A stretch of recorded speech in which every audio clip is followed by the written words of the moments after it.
Opening statement, he will be joined by Dr. Jessica Banton and Dr. Jeffrey Kling. Dr. Banton is the Deputy Assistant Director for Health, Retirement, and Long-Term Care Analysis at the CBO, and Dr. Kling is the Associate Director for Economic Analysis at the Congressional Budget Office. Members may direct their questions to any of the three witnesses. Now I yield myself 5 minutes for the opening statement. Once again, I'd like to welcome our witnesses from the Congressional Budget Office. Thank you for joining us. I appreciate the opportunity to dive into your recent report on single-payer healthcare systems. Ensuring access to quality, affordable healthcare remains one of the greatest policy challenges of our time. The Affordable Care Act has given us a great foundation on which to build. Since it was enacted, 20 million more Americans have been able to gain meaningful health coverage. Currently, 89% of Americans under 65 are insured, and that's an historic high.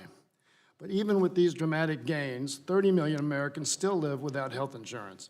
And even for those Americans with health insurance, many are underinsured and still struggle with high deductibles and copays. Too many American families still must make the impossible choice between going to the doctor or putting food on their table, filling their gas tank or refilling a prescription.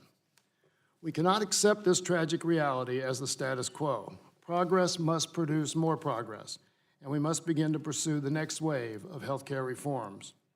That's why last summer I promised that if I became chairman of the Budget Committee, we would hold a hearing on single-payer healthcare. In January, I requested a CBO report on key policy considerations to lay the groundwork for advancing legislation to expand quality and affordable health coverage. Earlier this month, CBO released this report, and today we will examine its findings. My goal for this hearing is to work through some of the policy issues laid out in this report, including what eligibility would look like and what benefits could be covered, how the system could be financed, how a single-payer system might affect the price of prescription drugs, what kind of transition period would be needed to allow healthcare providers and other stakeholders time to prepare. Major reforms like the ones outlined in this report would mean major consequences for the health of our citizens as well as the health of our economy. They must be done carefully and methodically, but not without urgency. Access to affordable health care isn't just a policy proposal or a political slogan, it's life or death for millions of Americans. I also hope to review what we as a country spend on health care now and what we get in return, as well as our long-term fiscal outlook with or without major reforms. Last year, health spending accounted for 18% of our economy. We spend upwards of $3.5 trillion annually as a nation on health care, more per person than any other country. And yet our outcomes are some of the worst among developed nations. Our wasteful and inefficient system has led to skyrocketing prescription drug prices and out-of-pocket costs for consumers, all while insurance companies and CEOs continue to post massive profits. A single-payer system could expand access to care, decrease our nation's total health care spending, and help grow our economy. The trick is closing the information gap on what single-payer health care truly is so that we can close the health coverage gap for millions of American families. I know that the advocates here today and across the country have been at the front lines of this fight for years, and I want to thank you for that hard work and dedication. I've also talked to small business owners and numerous CEOs of Fortune 500 companies. They privately tell me they are all for a single-payer system. They know we are the only country that provides health care the way we do. Last year, the average U.S. employer spent more than $5,700 for a single employee plan and more than $14,000 for a family health plan. These CEOs know that a system of employer-based coverage puts them at a disadvantage with their global competitors. There's a consensus among economists that our system of employer-based coverage displaces wages, relieving employers from the burden of providing coverage will empower American companies to raise employee wages, expand their businesses, and help to grow our nation's economy. Given all these reasons, it is incumbent upon us to begin to work through the opportunities and trade-offs involved in a single-payer system, as well as other ways to achieve universal coverage, many of which have been proposed by members of this committee. I strongly believe it's not a matter of if we will have universal coverage, but when. The CBO report and this subsequent hearing are designed to advance that timeline. Before I close, I would like to request unanimous consent to submit materials from the American Academy of Actuaries, American Hospital Association, Health Over Profit for Everyone, Healthcare Leadership Council, National Association of Health Underwriters, National Nurses United, Partnership for Employer-Sponsored Coverage, and Public Citizen in the hearing record. Without objections, so ordered. I thank our witnesses once again for helping us with this important discussion, and I look forward to your testimony. I now yield 5 minutes to the ranking member, Mr. Womack, for his opening statement. I thank the chairman, and good morning, everyone. Chairman Yarmuth, thank you for scheduling this hearing today. If I read Politico correctly, I understand that there's a chance we can have another hearing on the Jayapal proposal, which I certainly would look forward to, and hopefully we can make that happen. Deputy Director Mark Hadley, welcome, and to the other two witnesses, thank you for your team here being here today. We're here to discuss a sobering report developed by CBO at the request of our chairman that details some of the risks of imposing a one-size-fits-all government-run healthcare system, as proposals like Medicare for All would do. What's noticeably missing from the report is a cost estimate for specific proposals. My friends across the aisle didn't ask for one. I think I know why. While the score would be useful, we already know how much a one-size-fits-all healthcare system would cost the American people. Independent analyses from economists across the ideological spectrum, including George Mason University, the Urban Institute, the American Action Forum, have projected single-payer type proposals, such as Medicare for All, to cost at least $32 trillion. That number bears repeating, $32 trillion, on top of what we're already spending on health care. That's at least $10 trillion more than our nation's astronomically high $22 trillion debt. That's roughly $10,000 per every American per year and is equivalent to 11% of GDP each year. CBO states very clearly in its report that government spending on health care would increase substantially under a single-payer system. How could the federal government pay for these substantial spending increases? Well, the report outlines 4 methods. The government could impose tax hikes. It could increase premiums. It could rely more heavily on cost sharing, which is another way of saying out-of-pocket costs such as copays. Or it could just add this enormous price tag to our existing debt without any pay-fors at all. My guess is all of the above. Now, if you're someone who subscribes to the modern monetary theory, maybe the debt doesn't matter to you. That's, of course, not the way I see it. Putting aside discussions about how to finance such a costly proposal, this report has been especially helpful in showing that these ideas will never work in America. Imposing a single-payer healthcare system would eliminate private insurance. That includes the health care 158 million Americans receive through their employer or their union. The CBO report even warns that under this type of system, patients would not have a choice of insurer or health benefits, and the public plan might not address the needs of some people. Further, the CBO report also explicitly points out the broader impact the proposal could have on health care. For example, by reducing payment rates for providers, that is, payments for doctors, hospitals, and so on. The report explains there will not only be a reduction in the quality of care, there would be a reduction in the supply of care, hampering access to the treatments and services people need. It's clear proposals like Medicare for All will chase a lot of doctors out of health care. That's not only my strong opinion, it's backed up by hard facts. These are just a few of the findings from the CBO report, and I expect to discuss many more with our witnesses today. I hope my colleagues and the public will listen carefully. The consequences of what health care could become under a Democrat-controlled government will be articulated very clearly here today. With that in mind, I urge all my colleagues not to look at this report in isolation, but rather to look at this report in the context of existing proposals, including the Medicare for All Act of 2019. Toward that end, when considering other proposals, the other side admits that more limited expansions of existing federal programs, a Medicare buy-in or a Medicaid buy-in, for example, are in fact a step towards single-payer government-run health care. They admit this openly. This is the direction some lawmakers want to take your health care, and it will have consequences that ripple through the most personal aspects of American life, from fewer doctors and longer wait times to less access and no choices. That's why this conversation today is so important. Before I conclude, I'd like to ask for unanimous consent to enter into the record the 3 studies I mentioned earlier from George Mason University, the Urban Institute, and the American Action Forum. Additionally, I'd like to seek unanimous consent to enter into the record a study of the impact of single-payer proposals on our nation's hospitals. Without objection. And with that, Mr. Chairman, I yield back. I thank the gentleman for his opening statement. In the interest of time, if any other members have opening statements, you may submit those statements in writing for the record. I'd like to thank our witnesses for being here this morning. Mr. Hadley, the committee has received a written statement and it will be made part of the formal hearing record. You will have 10 minutes to deliver your oral remarks. You may begin when you are ready. Chairman Yarmuth, Ranking Member Womack, and members of the committee, thank you for inviting me and my colleagues to come and testify today about the Congressional Budget Office's recent work on single-payer healthcare systems. Some members of Congress have proposed establishing a single-payer healthcare system in the United States. Many more people would probably have health insurance as a result, but the government would take much more control over the healthcare system. The effects of such a system on its participants and total healthcare spending could vary greatly depending on the details of the system's structure and operation. Earlier this month, CBO released a report on single-payer healthcare systems. That report describes the primary features of single-payer healthcare systems and discusses some of the considerations for establishing such a system in the United States.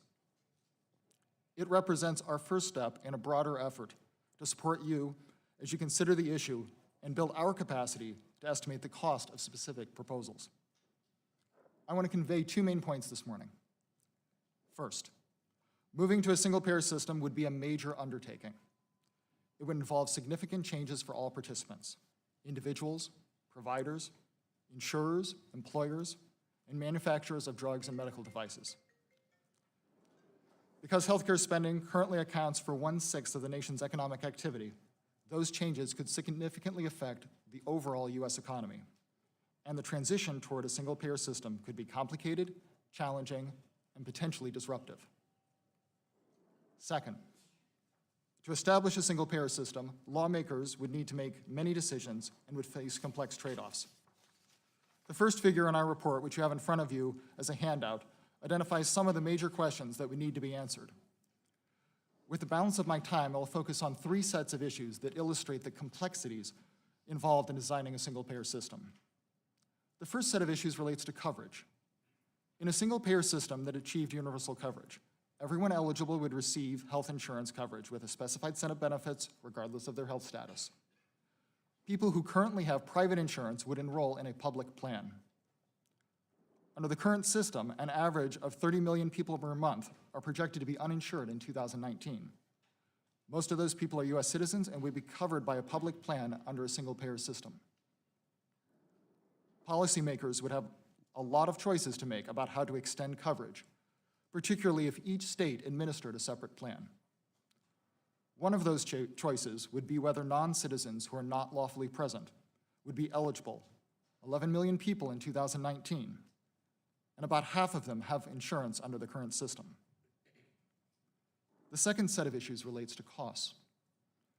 Under a single-payer system, the government, federal or state, would pay a larger share of all national healthcare costs. In 2017, private sources, such as businesses and households, contributed just under half of the $3.5 trillion of total national healthcare spending. Shifting such a large amount of expenditures from private to public sources would significantly increase government spending and would require substantial additional government resources. Total national healthcare spending on a single-payer system might be more or less than it is under the current system, depending on key features of the new system, including the services covered, patients' cost-sharing requirements, provider payment rates, and administrative costs. And I'll turn to each of those briefly. The benefit package could be designed to cover services that are typically covered by private insurance and Medicare. Alternatively, it could be expanded to cover additional services, such as dental, vision, hearing, or long-term services and supports. Expanding the benefit package to cover additional services would tend to increase healthcare spending. Cost sharing affects beneficiaries' financial well-being and total healthcare spending. People use more care when their cost is lower, so having a lower or no cost-sharing requirement would tend to increase the use of services and lead to additional healthcare spending. Under a single-payer system, Provider payment rates could be based on rates paid by Medicare, Medicaid, commercial insurance, or some other measure. Medicare payment rates are substantially lower than commercial payment rates on average. If provider payment rates were set at Medicare's rates rather than average commercial rates, then total national healthcare spending would be lower. But the amount of care supplied and the quality of that care might diminish. When fully implemented, a single-payer system would probably have lower administrative costs than the current system because it would consolidate administrative tasks and eliminate insurer profits. To give a sense of scale, the federal government's cost of administering the Medicare program accounted for 1.4% of total Medicare expenditures in 2017.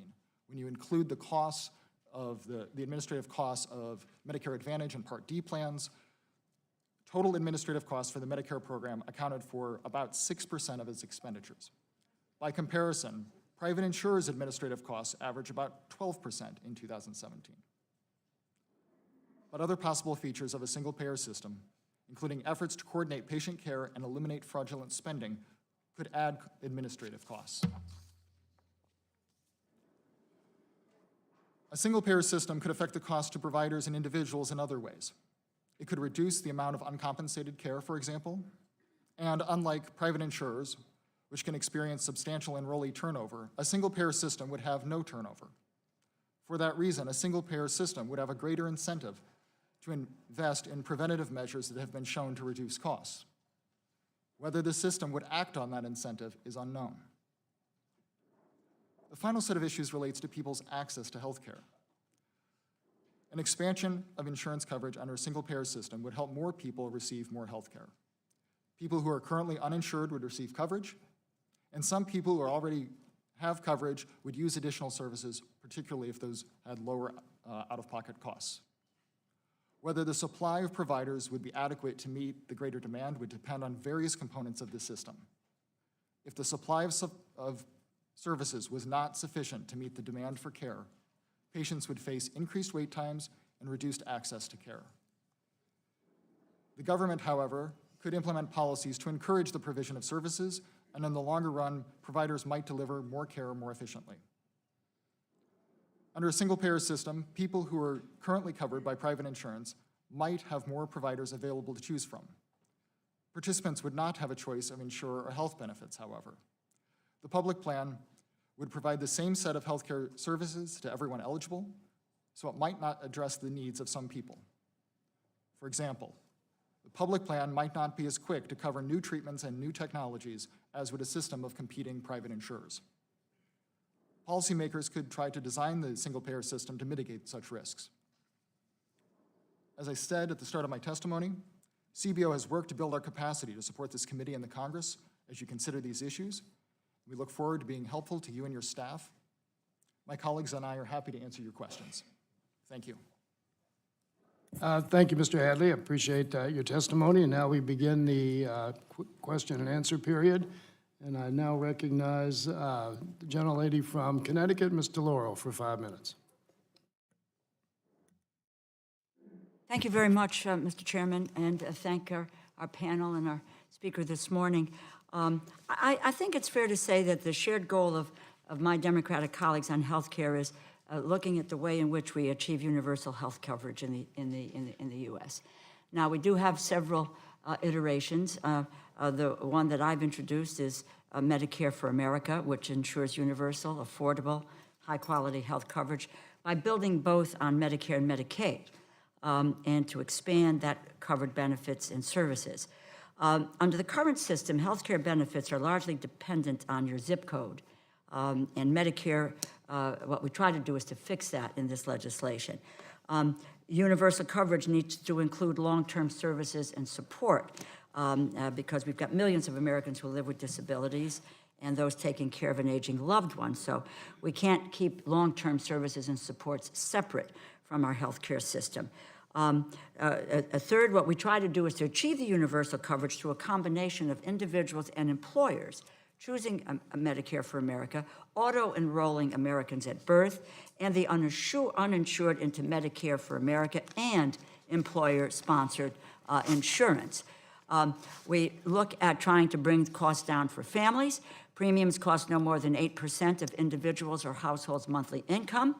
There are no deductibles, and it simplifies cost sharing and will in fact bring down costs for families. We ban private contracting, which has created that two-tier system of health care in America. It's one tier for people with health insurance and another for the wealthy who can afford to pay for their care without any insurance. And just a couple of items, student loan forgiveness program, providers for healthcare providers that accept Medicare for America forgives 10% of student loan debt each year for a healthcare provider or an institution for a provider that accepts Medicare for America payment rates. So we want to make sure that there are healthcare providers. And finally, a workforce development program for individuals who work in-home and community-based long-term services and supports. So we are going to increase the number, or try to increase the number of caregivers to be able to take care of the increasing number of seniors and those disabled. Let me just, going back to benefit design, which is a tremendous concern when you consider any universal coverage plan. If you live in Connecticut or Mississippi, Utah, California, everywhere an American should have comprehensive, affordable health care. Connecticut, our Medicaid program covers things like dental care for adults. Alabama, Texas does not. Missouri, Pennsylvania does not cover physical therapy. Connecticut does. Arkansas covers eyeglasses for adults. California does not. Just correct me if I'm wrong, that a single-payer system that delegates benefit design to the states could lead to inequalities. If this is true, what safeguards need to be put in place to ensure that benefits are standard across the country for all enrollees? Yes, as we said in the report in the section on administration, one of the key questions is whether this would be administered by the states or the federal government. And there can be lots of variation that policymakers choose from how that would be done. So even if a program were administered by the state level, it could delegate some authority to states to make some decisions. Alternatively, if there was a program administered by the states, the federal government could supervise and highly regulate the benefit design. Doesn't that, just a final question, because I used my time, but doesn't that continue this patchwork that we have in this country with regard to healthcare services and the inclusion of long-term services of the disabled? I think one of the fundamental problems is that, again, it's your zip code determination of what kind of care, what kind of services that you get. Doesn't it make more sense to have something that is uniform and that it is directed centrally? Well, we don't make policy recommendations, but it is a policy choice for you all to decide whether there would be one uniform set across the country or whether it would be controlled at a more local level. Okay. Well, I understand that we do make policy, but I'm sure that you've got views and that you, I would have hoped that you might share with us as to how we do get to standardized care for people in this country. But thank you very, very much, Mr. Chairman. I yield back, and I thank you. I thank the gentlelady. I now yield 5 minutes to the gentleman from Ohio, Mr. Johnson. Thank you, Mr. Chairman, and I want to thank the panel for joining us today.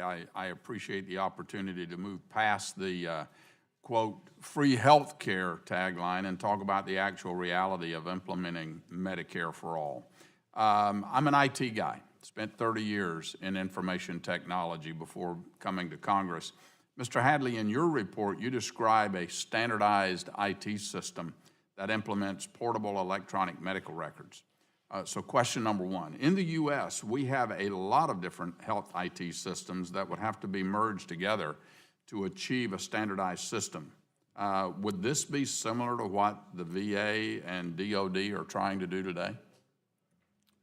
Yes, Congressman, they are trying to create a system so that DOD and VA's medical records can be interoperable, meaning they can be transferred between the two organizations with a minimal amount of transactional work done to interpret them. So it's a similar process. How many records are being merged in the VA and DOD systems? And if we were to cover every single American under a single-payer IT system, how many records would that be?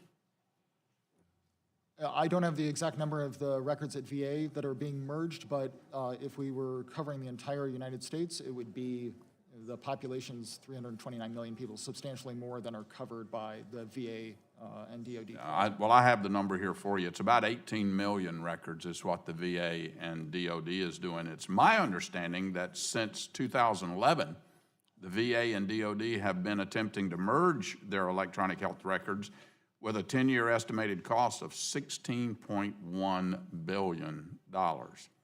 What are some of the challenges a national standardized IT system would face? Well, I think the key one is going to be interoperability, but there has been an attempt over the last several years to have more providers move to having more electronic medical records, but they sort of diverged into different directions when they did that, and so at the moment, they're having real problems having those systems talk to each other. But Yeah, I certainly agree with that. Interoperability is rarely thought about up front, and it winds up biting us in the backside at the end.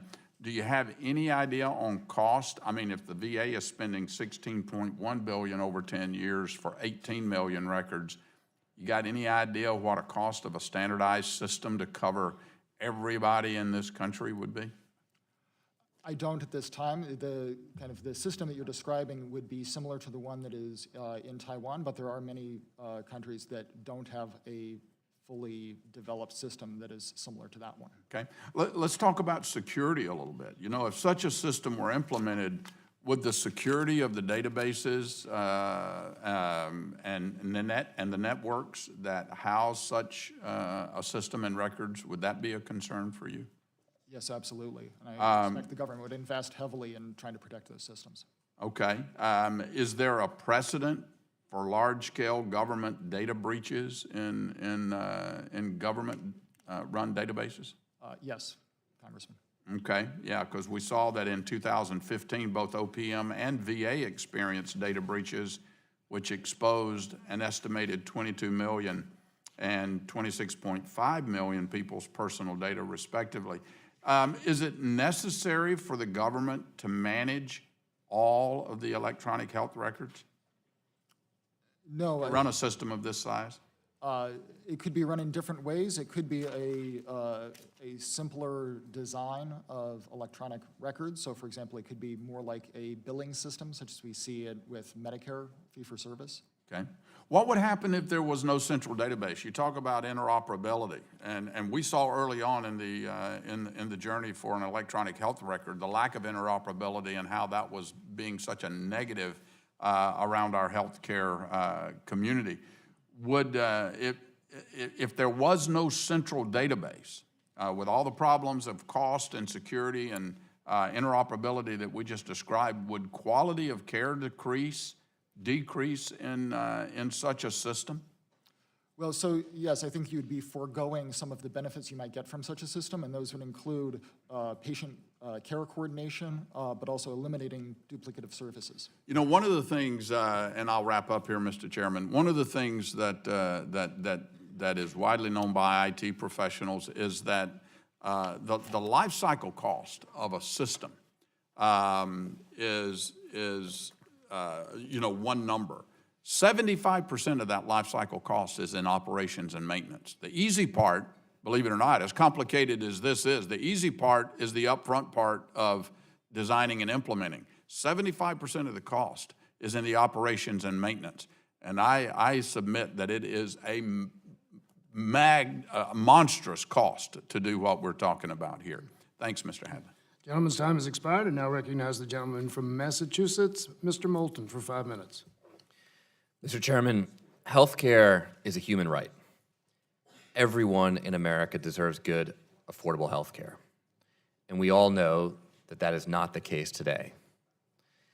I was having a healthcare debate with a Republican colleague not too long ago, and I asked him if he thought that the children of billionaires, say Donald Trump's children, should have better healthcare than the Marines I served with in Iraq. He considered the implications of the question for a minute and then said, yes, if they can pay for better health care, then they should have it. Well, I disagree. I don't think that the sons of billionaires should have better health care than the sons and daughters of America who risk their lives for our freedom. I think veterans deserve the best health care in the world, period. And frankly, in the greatest country this world has ever seen, all Americans deserve the best health care in the world. Now, Democrats agree on this, but we do have differences on how we get there. Perhaps the closest model for a single-payer system in America today is the VA. When I was elected to Congress, I made a commitment to go to the VA myself, to continue going there with my fellow veterans, because I said, look, until we fix this system, I'm going to go through what they're going through and see it firsthand. Well, I've seen the good, the bad, and the ugly of single-payer health care at the VA. There are some things the VA does really well. For example, the VA negotiates prescription drug prices, which Medicare does not do. And that means our prescription prices are lower and the system is very efficient. I also had surgery not too long ago at the VA. And after the surgery, I was sent home with the wrong medications. Now, they were supposed to give me a strong painkiller, and they just sent me home with a bottle of Advil, which was not what the prescription was for. But imagine if it had been the other way around, where I was supposed to get a moderate drug and instead was sent home with something much more powerful or addictive. We've all heard the stories of veterans literally dying on waiting lists. That day I checked in at the VA, first of all, they couldn't find my record, and they said they couldn't prove I was a veteran but would consider taking me as a humanitarian case. And then I sat down next to a Vietnam vet who had been sitting there for 5 hours. Personally, I think President Obama had it right, which is to have a public option. And that's what he had in Obamacare before Congress took it out, a public option that competes against existing private insurance options. I don't think the American public would be thrilled if the new president and the new Congress came in and said, you know what, we're going to just put FedEx and UPS out of business because we don't like that competition in the postal system. No, competition is good. And just like we have options for delivering packages, I think we should have options for delivering health care. Yale economist Zach Cooper found that if you stay in a hospital facing no competition, that your bill will be $1,900 higher on average than if there are 4 or more competitors. Reasonable regulation and competition among providers improves outcome for healthcare recipients, and I believe the same is true for healthcare coverage. Mr. Hadley, the report suggests that substitutive private insurance, which seems to be the closest analogy to the program I'm advocating, might also improve the quality of care for people in both private and public plans. Can you share how competition among private and public insurance plans could increase outcomes, improve outcomes, and lower costs, and share a little bit of your evidence for that? Sure. As we discuss in the report, one of the ways in which you might have an increase in quality from having substitutive insurance is that if the substitutive insurance selected providers based on their quality, then you might see other providers, all providers, competing with each other to be selected, and through that competition, having an increase in quality overall. Great, Mr. Hadley, thank you very much. I believe that competition is good. It's American, and it should be a hard part of our healthcare system, and I thank you for your work on this report. With that, Mr. Chairman, I yield back.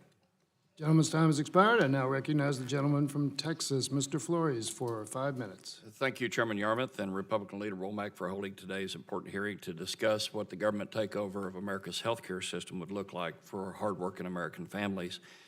The conclusions that we can draw from the CBO report confirm what we already know, and that's that this type of upheaval abandons free market principles, severely restricts the incentive for young Americans to join the healthcare field, and then leaves the American people with no choice, longer wait times for treatment, a rationing of care, and significantly higher taxes. This flawed thought process would build the single largest bureaucracy in the history of this country to control 1/6 of our economy. Mr. Hadley, I thank you and your colleagues for being here. My first question is this: do you have a feel for what the aggregate spending would be for a single-payer system? I know you don't have a bill to look at, but what do you have? What would that be like? We don't have an estimate yet, in part because it would depend on so many of the design choices that people Okay. make in terms of who's covered and what kind Thank of you. services they receive. In the report, you say, the CBO states that the transition toward a single-payer system could be complicated, challenging, and potentially disruptive. Can you spend about 20 seconds on each of those terms? Complicated, challenging, and potentially disruptive. So it would be complicated. We talk about some of the complications in the design choices.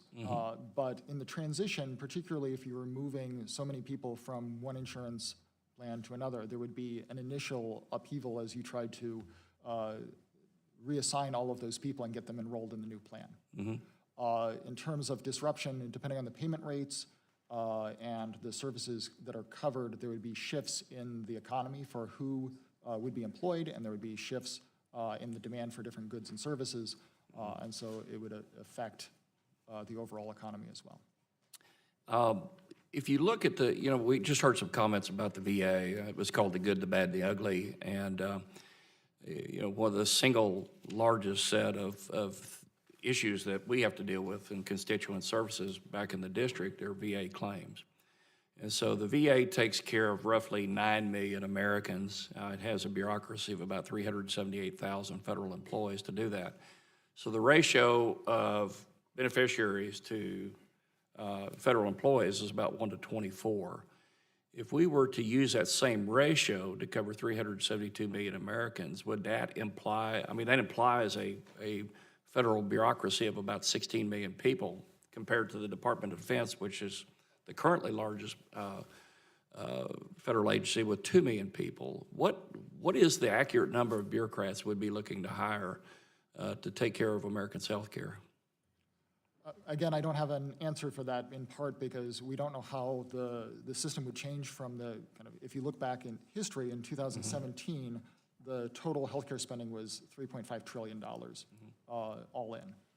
I guess suffice to say it could be massive. It could be easily the single largest federal bureaucracy in the government. You could end up with many more people working for the federal government, but also having federal contractors play a significant role might also be an option for policymakers. Do you have a feel for what the improper payments are from Medicare percentage-wise? For every dollar of Medicare payments, what the improper payments are? I don't have that number in front of me. Okay. But we do have a significant percentage of improper payments coming out of Medicare today. Is there any reason to assume if you had a government-run healthcare system that you would have a lower percentage of improper payments on that $3.5 trillion of healthcare spending? Well, it depends, again, on the choices in the system. One of those choices, how much they're going to invest in making sure that there are not improper payments. Some improper payments are simply because of the failure of paperwork, and other ones are the result of fraud. And depending on how much investment there is in fraud prevention, it could be higher or lower than we have today. But you still have government running this, and so you'd have to assume that suddenly the government gets a whole lot better. It's something that has struggles with today, and you created something massively larger, not you, I'm talking about the federal government, creating something massively larger than the VA today or than the Medicare system that we have today. The CBO report states that in a federally administered single-payer system, the associated cash flows would be federal transactions in CBO's view, and the spending and revenues for the system would appear in the federal budget. Can you explain this further? Sure. One of the issues that we face when we are thinking about the government interacting with a sector of the economy is the extent of government control, and at what point should those be considered part of the federal budget.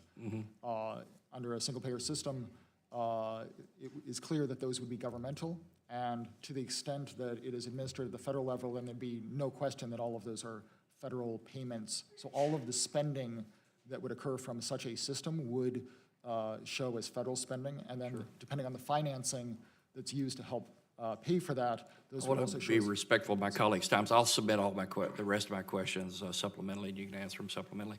But if we had a government shutdown, theoretically, all the health care payments could stop. So I yield back. Gentleman's time has expired. I now yield 5 minutes to the gentleman from Texas, Mr. Doggett. Thank you. A great nation should not have millions without access to quality health care. Yet we have over 30 million Americans that lack health insurance. In my home state of Texas, 1 out of every 4 working adults are uninsured. This is just unacceptable. And out-of-control healthcare costs are impacting families who have employer coverage. Over half of Americans with such coverage say that they or family members skipped or postponed needed care because of cost. More and more Americans are finding that their health insurance deductible is bigger than their bank account, and a single illness can put someone into bankruptcy. Half of patients with cancer diagnosis deplete their life savings within 2 years. Americans have so much skin in the game that they're getting third-degree burns. The system is unsustainable and unacceptable. And amidst it all, the bright spot is Medicare. Contrary to Republican attacks, the seniors on Medicare aren't languishing on waiting lists, and they're not being denied the care they need. Far from it. Medicare provides our seniors with guaranteed, cost-effective coverage that they can always count on. I know many people who would love to be on Medicare, they're just a little too young. To be sure, Medicare has some gaps. That's why I've introduced bills to expand coverage to include dental, vision, and hearing, and why I've focused on prescription price gouging. A Medicare for All system would begin by making Medicare more comprehensive for those who rely upon it today. Congressman Jayapal is the leading advocate for Medicare for All. I salute her and Congresswoman DeLauro and Schakowsky for their Medicare for America proposal, and Congressman Higgins for his Medicare buy-in proposal. Each of these has some merit. We cannot transform healthcare overnight. We'll need to phase it in, and none of these proposals is perfect, but each one has value.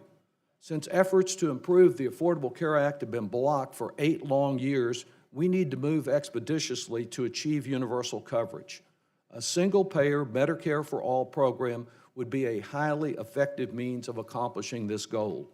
In contrast, today's naysayers don't have any plan at all. They've had 8 years to present an alternative to Obamacare, and what do we have? Republican nothing care. And their great leader, President Trump, has promised a big, beautiful health care plan that cuts costs and provides better health care for everyone.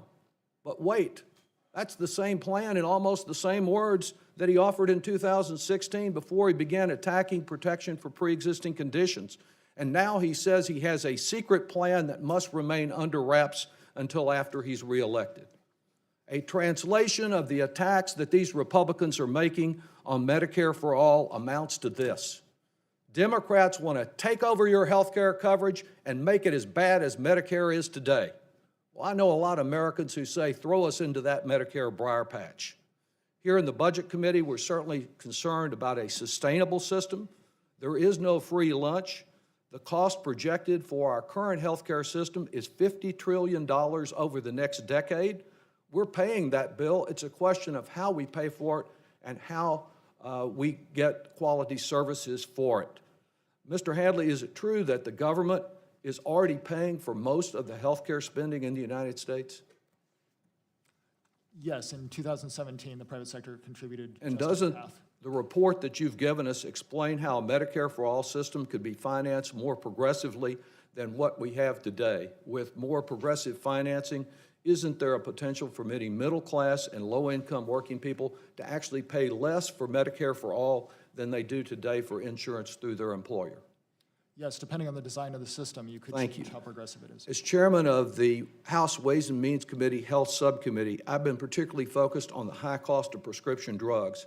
I'm pleased that both the Medicare for America bill and the Medicare for All bill have both incorporated verbatim the text of my Medicare Negotiation and Competitive Licensing Act as the best strategy to deal with these pharmaceutical monopolies. This is a bill sponsored by most House Democrats. It offers a unique American solution to a unique American problem, that we're having to pay about the highest prices for prescription drugs anywhere in the world. We propose negotiation and competitive licensing to deal with these monopolies.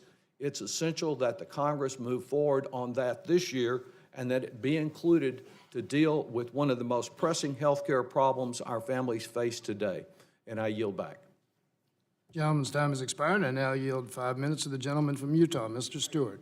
Thank you, Mr. Chairman, and to the witnesses. And I'm going to go kind of quickly because there's a lot I want to cover. But before I begin, I want to say that as a Republican, I love talking about this because I think we've got some solutions that will help. But again and again and again, I hear my Democratic colleagues talk about how bad and how the system is failing Americans, which is a dramatic admission on their part, I think, because it's an admission that Obamacare failed. Because the current law of the land is Obamacare. And I think it's a fair thing to point that out. You know, and essentially what they're saying is, yeah, Obamacare isn't very good, but give us $32 trillion and another chance, and this time we'll fix it. And this time we'll fix it for real. In my last election, I talked a lot about this. It was an issue we discussed all the time, and I didn't spend much time talking about the $32 trillion price tag or the fact that you have to double taxes for virtually every American and every American business to pay for it. I think there's a more devastating aspect to Medicare for All, and that's the thing I want to focus on today. Quoting from the CBO report, because the public plan would provide a specified set of health care services to everyone eligible, participants would not have a choice of insurer or health benefits.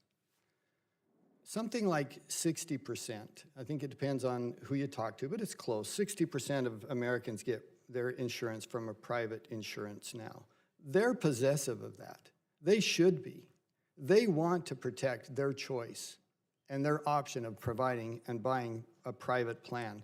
Under the single-payer system, what do you mean when you say that, quote, participants would not have a choice of insurer or health benefits? Can you describe that quickly? Sure, we mean that the government, whether it was federal or state, would set the benefits, and it would be one set of benefits for all participants. One set, no choice. Is that true? Correct, as we anticipated. You either opt in or you opt in. Those are your choices. That's it. Yeah. That is a choice for policymakers. They could choose to allow people to opt out or to. Well, and I'm going to get to the opt-out in just a second. But I mean, this is the key to this, and this is what most Americans don't realize. It compels them. They have no choice. Right now, many of them think, hey, Medicare for All, that sounds wonderful. We should provide that for people. And then you say, but you will not be able to have private insurance. It's taking away your private insurance. You are compelled to go on the government program. Is that an overstatement to say that?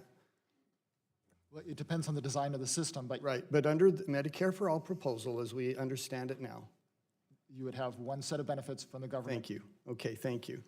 It eliminates private insurance, and I'll quote again from the CBO report. By contrast, proposals to establish single-payer systems often prohibit substantive, i.e., private insurance, because of concerns it might interfere with the operation of the public plan. Well, again, I think that's where most Americans go sideways on this. I think most of us, look, I think all of us want to provide insurance for those who don't. I don't know a single person who doesn't want to achieve that goal.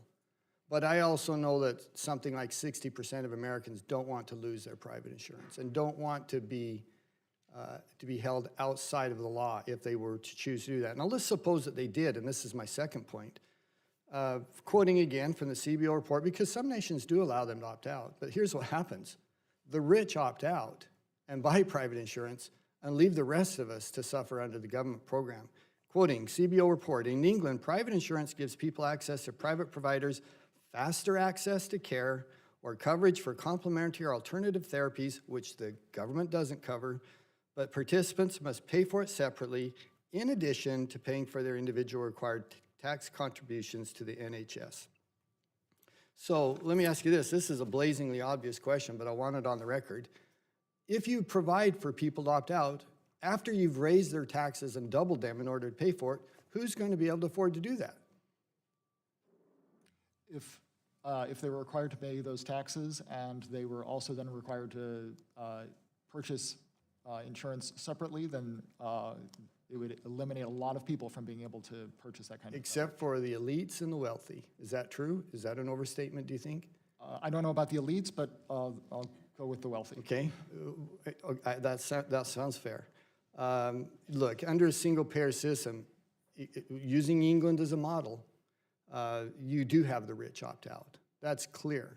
That they opt out, they buy extra insurance through a private sector, and they ultimately receive better care for that. So you have option of that, or you have the option of where I started. and that is that you compel people, and I think most Americans reject that. And my time is up. I yield back my time. Thank you for your response. The gentleman's time has expired. I now yield 5 minutes to the gentleman from New York, Mr. Morelli. Yes, thank you, first of all, Mr. Chairman, for organizing this very important conversation. I have the privilege of serving on the House Rules Committee, so this is the second hearing that I've been involved in that relates to changes in the, proposed change in the Medicare system. I'm going to dispense with my opening comments, other than to say this. First of all, I appreciate very much this report. I think people on all sides of this debate, and I think we're all spending a lot of time thinking about how to get to the right place, whether it's more public investment, whether it's a private system. There are many different options. I think my colleague and friend, Mr. Doggett, I think did a good job of sort of identifying them. But the one thing your report points out, and the first part of it is it's maddening because you don't get any answers, right? We all would love to have answers here, and we'd like you to help give us the answers. But I think the thing that does point out is there are so many considerations to get here, and with many things, there could be unintended consequences if you don't think through how to get to wherever you want to go. And so this is really a very good map, and I appreciate the report. There are a lot of questions I think each of us have. I have several, in just a couple minutes, I'd like to get through a couple of them. First, you know, it occurs to me, and you do touch on this, that if you were to design a system that was a single payer or a public system from the start, one of the choices you could make, and there would be some logic to this, is the question of not only the insurers being public, but also the providers being public. You do touch on this a little bit. I just want to ask you if you could just talk a little bit about what you see as the opportunities and challenges of working on the other end and operating essentially public hospitals and government-employed healthcare providers, which is sort of like how we have in care for our for the military. So there are some advantages to that. If you could just talk about that, because there seems to be part of the logic of this. That might be one way to approach it. Sure, there are many different ways, as we discussed in the report, that you might compensate providers, and one of those options is to have salaried physicians, and that's an option that you see in some countries, particularly physicians who are working in hospitals. You know, one of the questions then is about their incentives to provide care, and whether you can design that payment mechanism as a way to encourage them to both provide more services and also focus on patient health outcomes. Are you suggesting that that might be a challenge for publicly operated as opposed to privately? It's a choice. In both cases, it's a choice for how you structure the incentives, but it is an important consideration for both public and private. Right. You know, in a fee-for-service situation that we have in many parts of our current system, Yeah. The incentive is to provide more care and to continue to provide more services. And there are studies that show that the incentive to do that goes beyond what is optimal. May I stop you for a second? Because it leads into one other, the next thing that I wanted to ask you about, which is sort of the concept of global budgeting. So it does seem to me, if you have a fee-for-service system, it's hard to have a control on cost. But this is obviously, if it's going to be a public system, whether it's fully a public system or expanded public system, cost is a big issue. Your CBO report earlier this year on the size of the deficit and the accumulated debt of the United States does raise some questions about cost containment if you expand the public system. So have you given thought, I'm not familiar, you mentioned in the report the Maryland system, I'm only vaguely familiar with it, where they've essentially gone to global budgeting, but there are risks in that. I assume at the end of the day that those risks for overruns on costs will be borne by the United States. Is there another way of doing that? Would you penalize hospitals or providers potentially? Yes, in England, where they had a global budgeting system, they used that to constrain the growth of healthcare costs, but and it was successful in doing that, but one of the consequences was that many of the providers ended up running deficits in some of those years. And then there were also increases in wait times. I want to also just touch on briefly in just the last few seconds. You note in the report, and this is pretty well established, that the Medicare administrative costs are 1.4%. Medicare with Medicare Advantage and Part D, 6% administrative costs, and then private insurers, 12%. Are those apples to apples comparison? And would you need to go to a public system to reduce administrative costs on the private insurance side? So one of the reasons why we presented both numbers is they're not exactly apples to apples. It is, the 6% number is the full cost of the Medicare program, but if you are trying to use that to figure out what Medicare is compared to the private insurers, then 6% to 12 works very well. If you're trying to figure out what would happen under a different system with less investment, that it's not as useful of a number for that purpose. Thank you. I yield back my time, Mr. Chair. Gentleman's time has expired. I now yield 5 minutes to the gentleman from Texas, Mr. Roy. Thank you, Mr. Chairman. I appreciate it. Mr. Hadley, I appreciate your time and that of your colleagues in being here to testify before us today. I certainly agree with my colleagues, I think on both sides of the aisle, that the American people deserve the best health care in the world. By virtue of our being Americans and by virtue of our using our ingenuity and by using our system that's before us to be able to produce that great health care. We could have that care. But unfortunately, my Democrat colleagues believe in the magic healthcare fairy and believe that where there's unlimited funding and believe that there won't be any rationing in such a system. And they then scare the American people about coverage. And they focus on coverage as being this sort of magic variable when they talk about insurance coverage or government coverage, as opposed to health care, as opposed to focusing on the one thing that matters, which is an individual in this country and their families being able to go to a doctor and get care.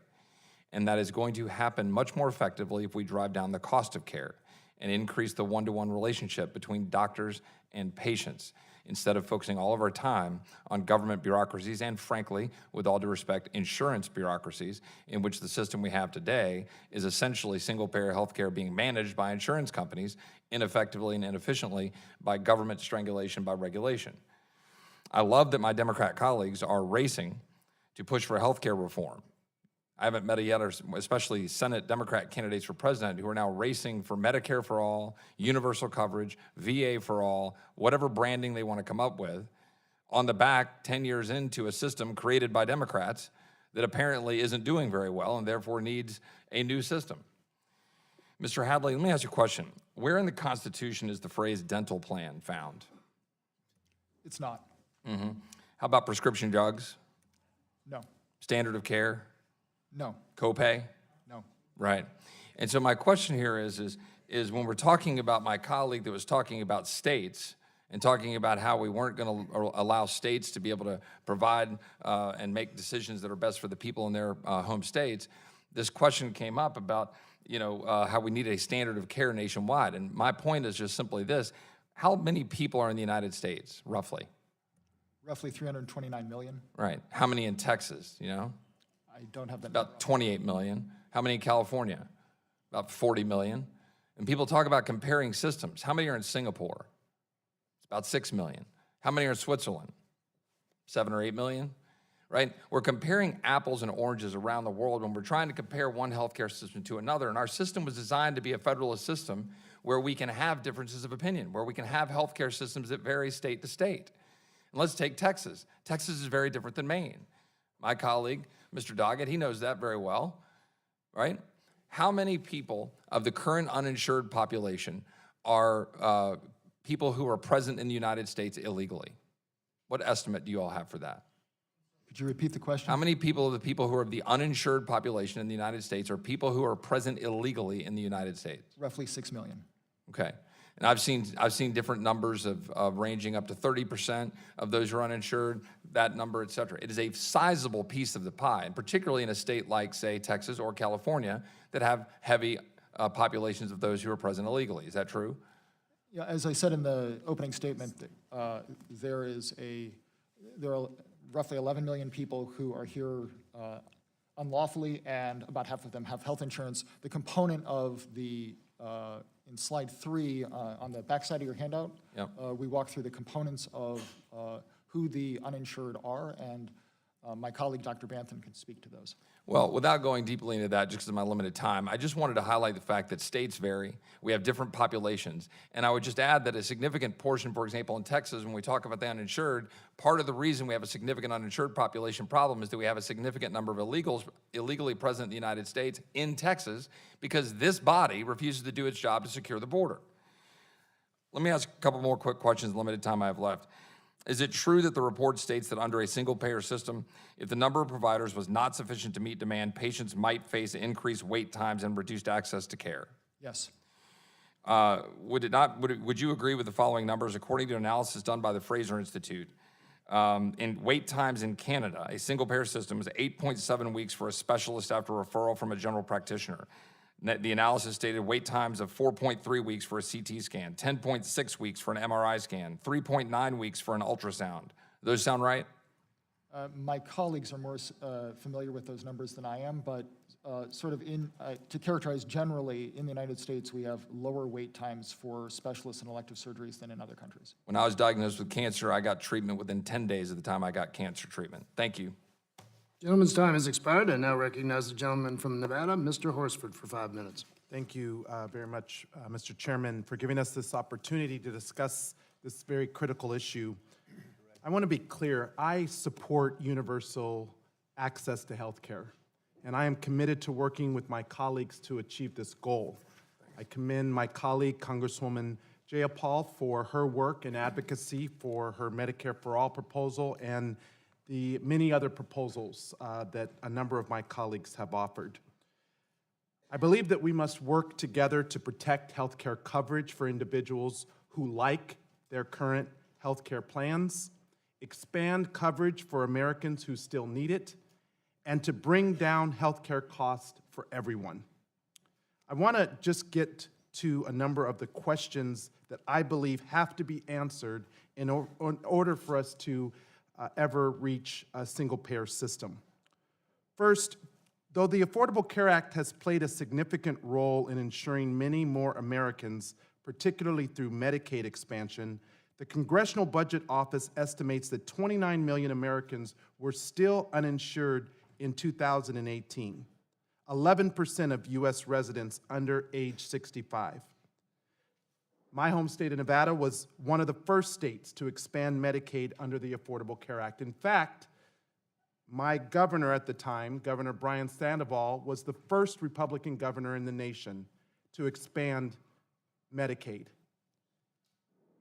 Since that time, our uninsured rate declined 42.1% from 2013 to 2016. Nevada was ranked number 2 for the highest rate of uninsured before we passed that expansion. 20% of our children were uninsured before the expansion of the Affordable Care Act and Medicaid. Today, only 8%. So I reject my colleagues who say that the Affordable Care Act is not meeting its goals. More than 640,000 Nevadans rely on Medicaid, which provides health coverage to children, pregnant women, parents, seniors, and individuals with disabilities. My question, how many of these 29 million uninsured Americans who fall into the so-called coverage gap might have coverage if all states move towards Medicaid expansion? So could we have slide 3, and then Dr. Banthen will walk through. So in 2019, we project the number of uninsured will be 30 million people. So roughly 4 million across the country fall into the category, they live below 100% of poverty, and they live in a state that did not expand Medicaid.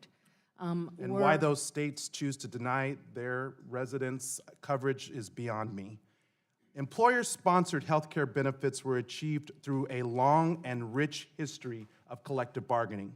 Today, 49% of Nevadans receive their health care through their employer. And many of them were negotiated benefits. They gave up wage increases in order to have the health care that they have earned. Can you speak to how individuals who receive their health care through their employer would be impacted by a single-payer system? Yes, it depends, of course, on the design of the system. If they received public coverage as a replacement for their employer-provided coverage, then we would expect that employers who spend quite a bit on that coverage would return, that's part of their employee compensation. They would return that to employees, or most of it in the form of wages or other benefits, other tax-favored benefits.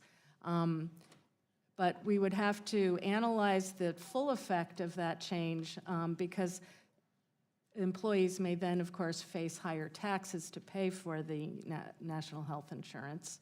And that would depend on the design of the whole scheme. Thank you. In your report, you note that the transition toward a single-payer system could be complicated, challenging, and potentially disruptive.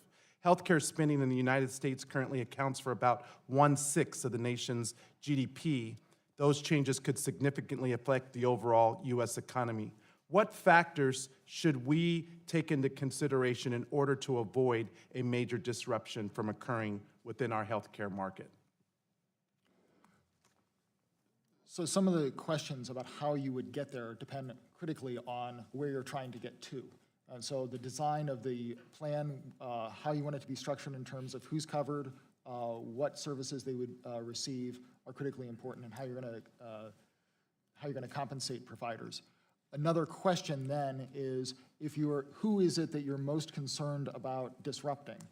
So for example, if it is the employees who are currently employed by private health insurance companies, you could look to having a longer time period before switching over to a single-payer system, so there could be kind of more notice and warning. You could also have job retraining programs for those people. If it's for doctors and other providers, you could look at how you structure the payment rates.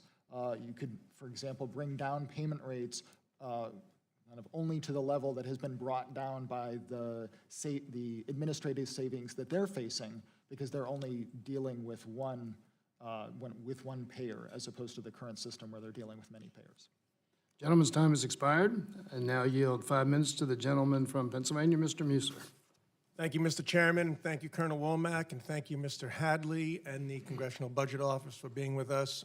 I speak with my constituents in my district in Pennsylvania on health care quite regularly. We very often discuss 3 priorities that are important to their families. Those are the ability to choose their own doctor, quality, and affordability. I'd like to focus my questions on these areas. First, regarding choice, Deputy Director Hadley, page 6 of your submitted report says, and I quote, "Participants would not have a choice of insurers or health benefits. Compared with the options available under the current system, the benefits provided by the public plan might not address the needs of some people." Close quote. Can you expand on what you meant by that? Sure. So as I go on to say, one of the issues is about technology and how quickly a new set of insurers might adopt technology and changes in treatment patterns. And so, for example, you might expect that if there were competing private insurers, that 1 or 2 of them at least would have adopted the new technology, and that would cause the others to follow. And so you would expect in general, you might have faster adoption of new technologies than you would with one payer. Right. So more is better and competition is good. Regarding quality, I've often heard the Canadian healthcare system described as it's terrific until you get very sick. People want to be able to go to the doctor of their choice and know that the care they are receiving is excellent. I'm concerned that when the single-payer system removes choice, as we've just discussed will happen, people will not be able to choose the doctor that it best suits their particular and personal health needs. Have you analyzed how the single-payer system could and would negatively impact the quality of care that people receive? Well, so we've thought about both doctor choice and quality of care. So let me go through doctor choice first. So it's possible that if you had a single-payer system, there might be more doctors to choose from, because essentially all of the narrow networks would be combined, and you'd only have, all providers would be in one network, depending on design choices. In terms of quality design, it depends on so many of the other, in terms of the overall quality, it depends on so many of the other factors. But if there is a mismatch between the demand for care and the supply of care, then you would end up with increased wait times and problems with access to care. And to build on that just a little bit, that might mean, for example, needing to travel further distances to see doctors. So based on models that we're aware of, quality would be compromised. Unfortunately, I can't answer that directly. It depends on the design of the system and how you are, but the extent to which you are expanding coverage and expanding the services that are covered and reducing copays, those would all tend to increase the demand for services. But if the total cost is then being controlled by reducing provider payment rates, that would tend to cause a mismatch between supply and demand. Let's talk about affordability. I'm concerned about the affordability of a government-mandated and run healthcare system, both for patients and the American taxpayer, to pay for implementation of a government-run system. What would be, coming from the Congressional Budget Office, some of the ways that the revenues would be generated? We discuss kind of three ways it could be financed through cash flows, and then there's a kind of a half. So you could have additional copays or other cost sharing by individuals. There could be premiums paid or taxes in some form or other. And then the half is you could have deficit financing that would postpone when those services would be paid for and shifted to another generation. Right. In a system with no cost sharing, such as copays and premiums, run entirely by the federal government, the only method to generate revenue would be taxes or deficit spending. No copays, no premiums, all paid for. If there are no copays and no premiums. Right. And this system I described in my last question is what H.R. 1384 is all about, a bill co-sponsored by 108 of my Democrat colleagues, including 10 from this committee. The Medicare for All Act of 2019. The bill contains no cost sharing, thus taxes is the only way to pay for it. We know from independent studies that this will cost roughly an additional $32 trillion over the next 10 years. That's an average of $10,000 per person. For a family of 4 in my district would be paying $40,000 for such a plan, that on top of what we're paying now. That is simply not sustainable. Based upon your testimony here today, a single-payer system would result in the elimination, minimizing choice, a quality would be suspect, and $10,000 per person in new taxes. Certainly not affordable. One can conclude a government-run single-payer health system creates a monopoly that will expand the role of the federal government, the expense of patients and taxpayers. I do appreciate the CBO taking the time to join us this morning, and I urge my Democrat colleagues to work with us to develop a plan that will actually deliver on what's being asked for by the American taxpayer: choice, quality, and affordability. The government takeover of health care will make our system, and many of us, sick, $32 trillion sicker, not better. Thank you, Mr. Chairman. I yield back. Gentleman's time has expired. I now yield 5 minutes to the gentleman from Virginia, Mr. Scott. Thank you, Mr. Chairman. Mr. Chairman, we've been hearing a lot of complaints about the Affordable Care Act, but we did note that, as one of my colleagues pointed out, that after a decade of trying, the best the Republicans could come up with was a plan that had 20-some million fewer insured, costs go up 20% the first year, covers less, and you may well lose protections for your pre-existing conditions, and they actually passed it.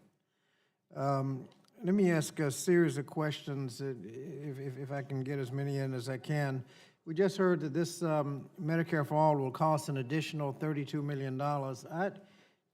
What we just heard, additional, but Ms. Hadley, I thought I heard you say that that was not in addition to, but in lieu of what we are presently spending on health care, and the total expenditures for health care may in fact go down, maybe up, but it would be in lieu of what we're presently spending, not in addition to. First of all, I want to say that that is an estimate that was not produced by CBO, but also, yes, under the current system, looking back historically at 2017, total health expenditures were $3.5 trillion for that year. 1 year, 10 years would be 30. Go ahead. So 10 years would be, expressed in those years' dollars, would be on the order of 35 trillion. That additional cost, or whatever the Medicare for All will cost, will be in lieu of, not in addition to. Well, some of the estimates that are out there are looking at what the total healthcare spending would be, and some of them are looking at what the net cost to the government would be under that system. And then we would, if we were. But it's in lieu of what we're spending now as a nation, not in addition to, is that right?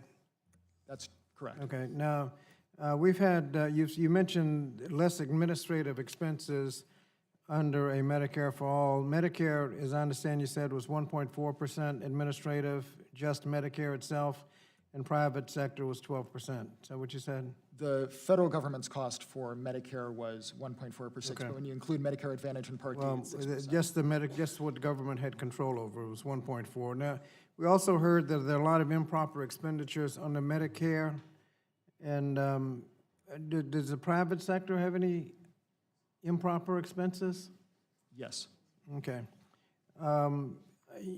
You mentioned that prevention, investments in prevention there's a disincentive because of turnover. You prevent long-term expenses and they go with another insurance company. Is there also a disincentive for prevention because the private sector is worried about the quarterly earnings? And that if you had a Medicare for All, there would be more of a, again, more of a function, more of an incentive to invest in long-term prevention? It's possible, depending on the design of the system, whether you'd give the system the authority to act on that incentive. The public option, when the public option was considered and passed the House and lost in the Senate, there was a complaint that the public option would constitute unfair competition, which I interpreted as could provide a better product at a lower price. And the conclusion of some is we couldn't have that. The conclusion of others is that's exactly what we want to do. If that is in fact unfair competition, because it can provide a better product at a lower price, what kind of market share would a public option acquire? That's difficult to say until we see the details of the plan, but if it is more attractive to consumers, then you'd expect more consumers to choose that plan.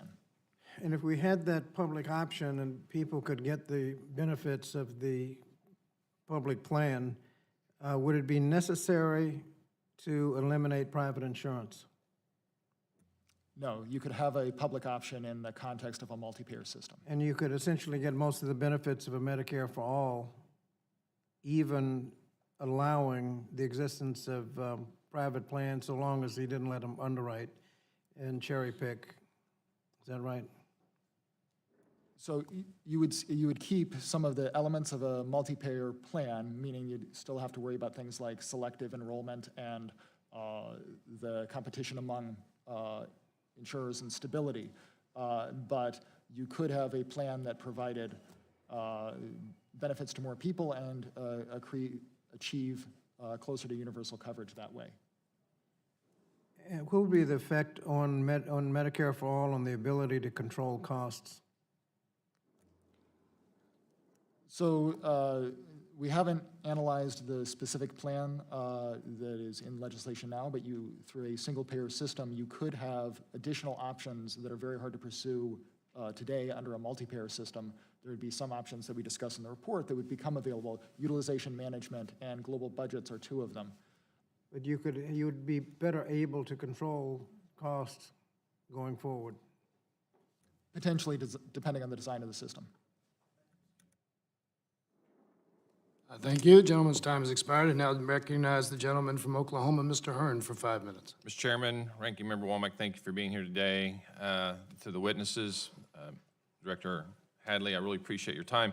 I want to get right into some questions here. I've got like, I don't know, 60 or so.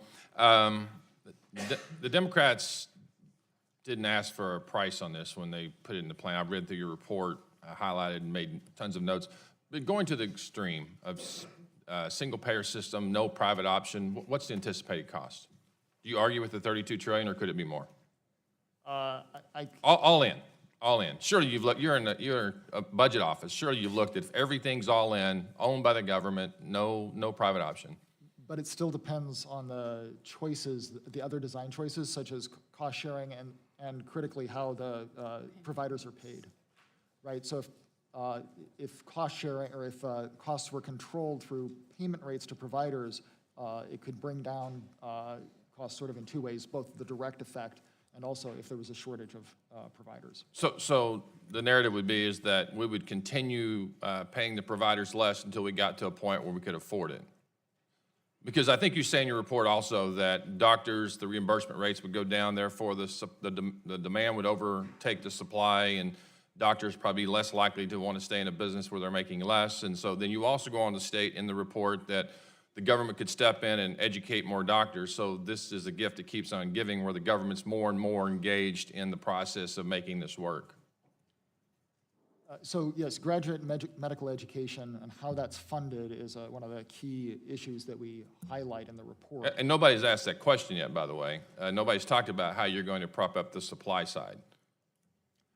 And that's not the only way that could be done. It could also be done, there are some other methods one could pursue, for example, allowing physician's assistants and nurses to carry out services that are currently done by doctors. So have less doctors and just keep pushing down the requirements. So we would sort of devalue the expertise we have in the medical field, people who have gone a long time to school to give us what some would argue the greatest healthcare in the world.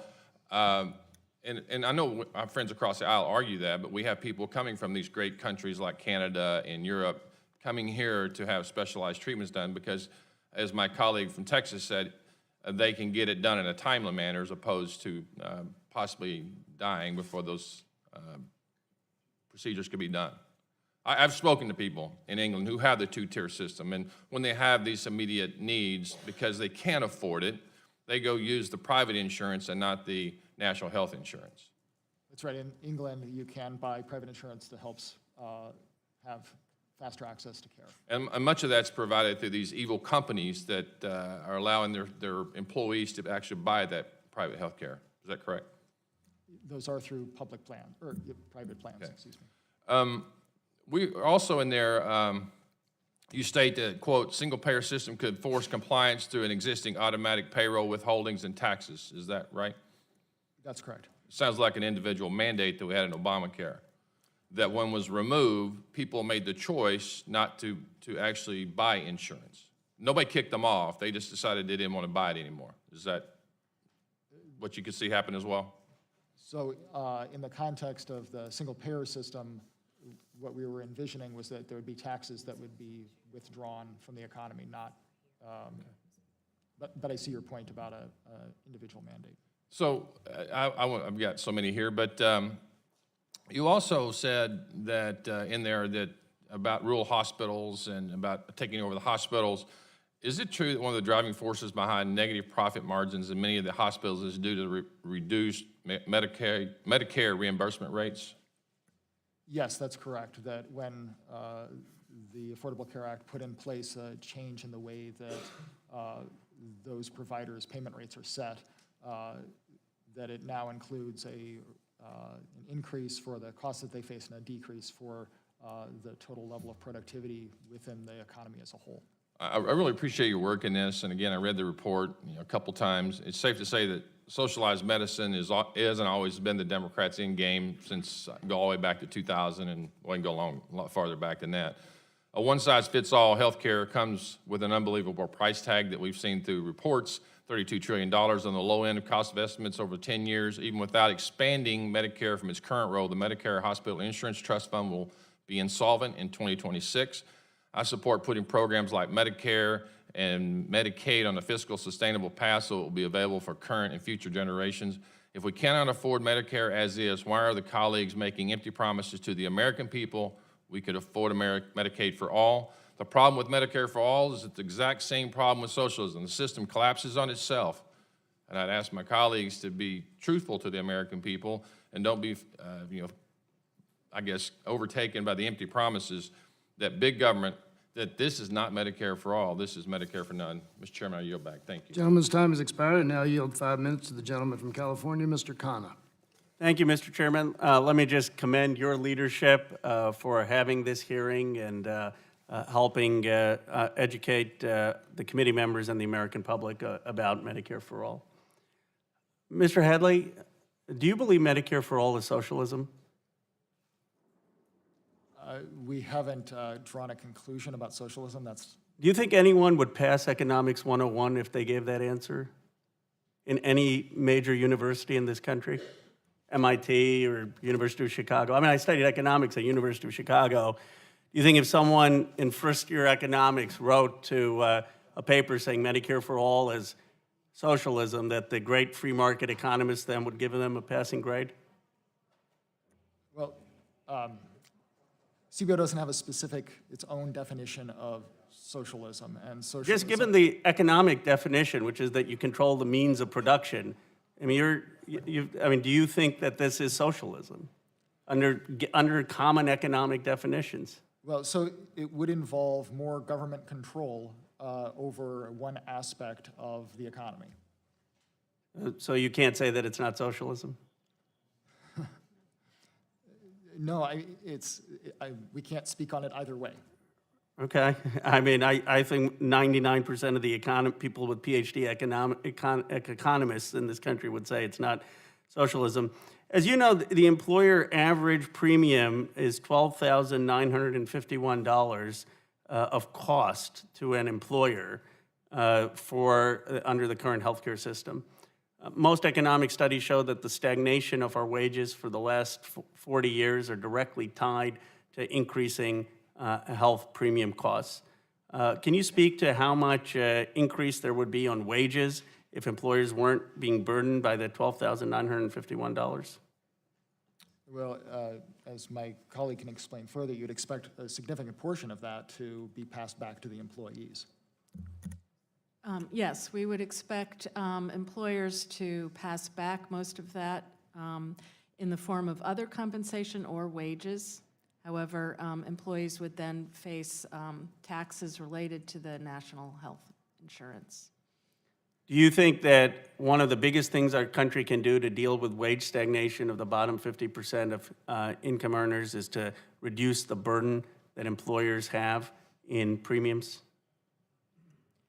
So the bottom 50% of earners do not always receive health insurance through their jobs. Bottom 50% who have health insurance through their jobs. Do you think one of the biggest things we could do in terms of wage stagnation is to reduce employer costs on health care? I don't know what it would happen to growth in wages over time. It would certainly cause a change in during the transition from private to public health care.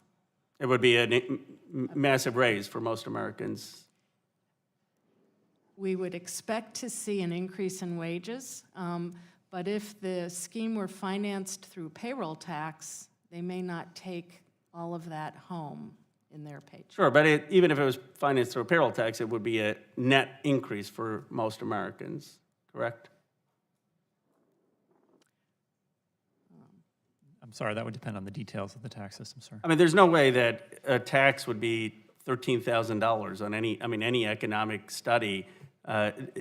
You've testified earlier to Mr. Doggett's questions that most Americans would actually, who are making under $75,000, would save money by having less costs of premiums than they would have to pay in the payroll tax. Isn't that correct?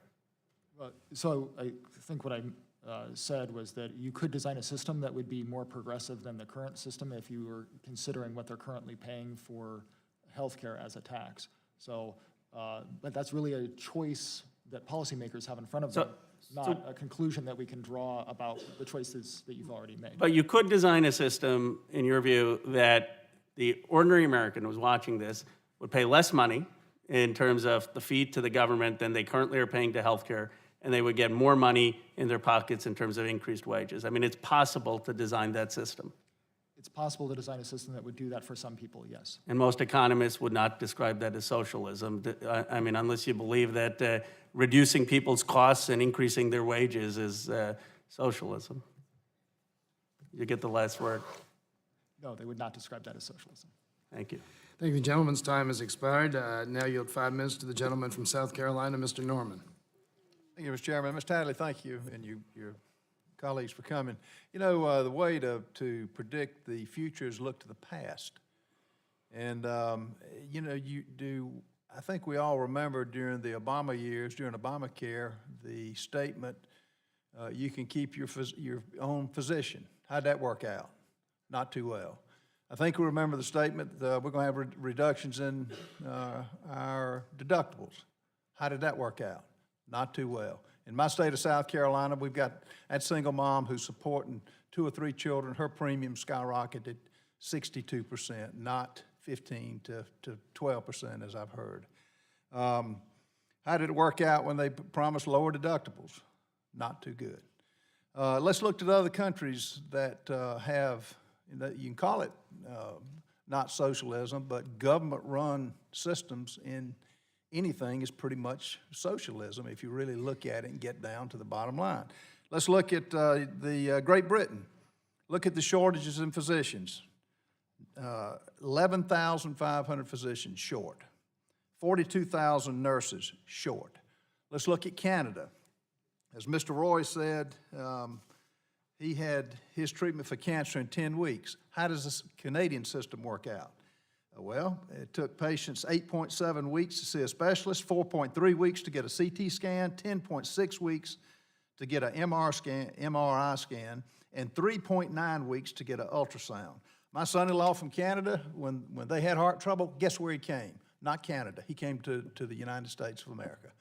So, you know, the old system is not sustainable under Obamacare, so I welcome this discussion to get into how we're going to improve it. It's not government-run health care. Mr. Hearn and I are in the private sector. He has restaurants. I'm in the construction world. You think government can do it cheaper than we can? No. Competition is what makes us a better product at cheaper prices. I keep hearing this word free. Okay, I'm for free medical care with the caveat, get the doctors to work for free. I'm for free education. Get the professors who are tenured to work for free. Get us as Congress to work for free. So this is what we're talking about, and I'm glad to have this discussion. Incentives. Why has there been any study on the incentives? Would you get more people in the medical profession if you cut their pay? Have you done any type of work on that, Mr. Hadley? I haven't, but my colleagues have looked at that issue, and they've seen that in the context of a multi-payer system, I need to come back to that in a second, that if you cut the compensation of providers, they provide less care. But the caveat is that was in the context of a relatively small change to within the context of a multi-payer system. They had other places to go. It's hard to know exactly how that would play out in the context of moving to a single-payer system. But you would agree, if you cut the incentives, you're not going to have the physicians getting into the field to practice their skill if you cut their pay. They ought to, I mean, does that make sense? In general, we would expect that fewer people would enter the medical profession, and whether that would result in a shortage of services would depend on the incentives faced by the people who remain, and also the extent to which we have foreign-trained doctors. Do you agree if it's a shortage of physicians, that would mean less doctors to see patients that need care, so the patient will ultimately suffer? It could result in reduced levels of care, in part because of wait times. Okay. And finally, you know, our nation's debt is now $22 trillion. It's been estimated that the single-payer system would add $32 trillion. Bottom line, you can say that it adds to it. It's net. But bottom line, you're looking at a big number, and you're looking at a number that is unsustainable as we look forward to, as we try to get a system and get this country back on a firm financial footing and not finance it with a credit card. Would you agree?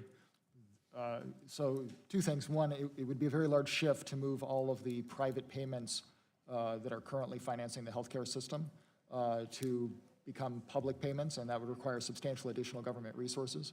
But more generally, the current level of debt and deficits are ultimately not sustainable. Not sustainable, not going to be for the United States as it hasn't been for any of the socialistic countries who are basically going broke. I would say that anybody that believes that a government-run healthcare system provides better health care at lower prices, I got some land that's underwater I need to sell you for high-rise condos. Thank you so much. Gentleman's time has expired. I now yield 5 minutes to the gentlelady from Illinois, Ms. Chakowski. All this talk about socialism That's exactly what we heard when Medicare was suggested. In fact, Ronald Reagan was the lobbyist who went around the country against Medicare because it was socialism. I don't know about the VA. That sounds like a socialist system to me, too. That is a single-payer system provided for our veterans. Social Security, oh my, that is definitely socialism, according to my Republican colleagues. And a single-payer system would not be any more socialism than any of those current government-run programs that people like. And in fact, the idea of Medicare for All is really popular out there. It polls really well. Be careful of your slams against socialism. People want to have health care. The United States of America currently pays more for health care than any other country. Is that right, Mr. Hadley? Yes, that's correct, both on a per capita basis and as a percent of GDP. Thank you. And isn't it also true that in terms of outcomes, we are lower than most of the industrial countries in the world? Is that also true? Longevity. Let's talk about maternal mortality. Is that true? So for longevity, yes, among the OECD countries, the United States is below. We're the only industrialized country where actually our maternal mortality has gone up instead of down. Is that not true? It is true. Correct. So we need a bold plan here. And I am on every bill to improve health care. I've been for Medicare for All since many of you have been born. But I'm also the co-sponsor of Medicare for America. I helped write the Affordable Care Act. I'm for improving it. I'm for all the plans because what we have now is not working. My colleagues talk about wait lists, but your report, Mr. Hadley, showed that 29 million Americans are uninsured right now. They're not even in line. So there are people who never are going to get the kind of care that they need right now if they can't pay out of pocket. Isn't that true? That's correct, although they do seek care through other sources, charity care, and so there can be some uncompensated care. But more generally, there are also people who have insurance that forego medical care because they can't afford the out-of-pocket. A lot of people. So people are waiting 5 weeks, 5 months, or whatever you said about Canada. How about your entire life waiting? Because we see people die. And in fact, before the Affordable Care Act came in and Medicaid expansion came in, people were actually dying. And when we opened it up, we saw people who had stage 4 cancer because they had avoided going to the doctor. There was a really bad editorial yesterday, I thought, by Mr. Scalise, talking about how bad a Medicare for All system would be.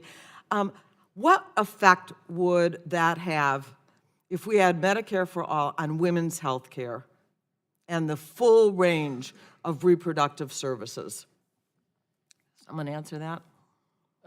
So it depends critically on the design of the system and the services you choose to cover. So in the context of a single payer system, we lay out those as design choices, but we haven't analyzed any of the specific proposals. Okay. Did you want to say anything? Yes, well, the uninsured women would then get access to coverage and benefits, so that would be an improvement. I mean, we have, before the Affordable Care Act, being a woman was a pre-existing condition. I also just wanted to say to my colleagues, the idea of choice. You know what? Americans don't love picking an insurance company. They don't love insurance companies.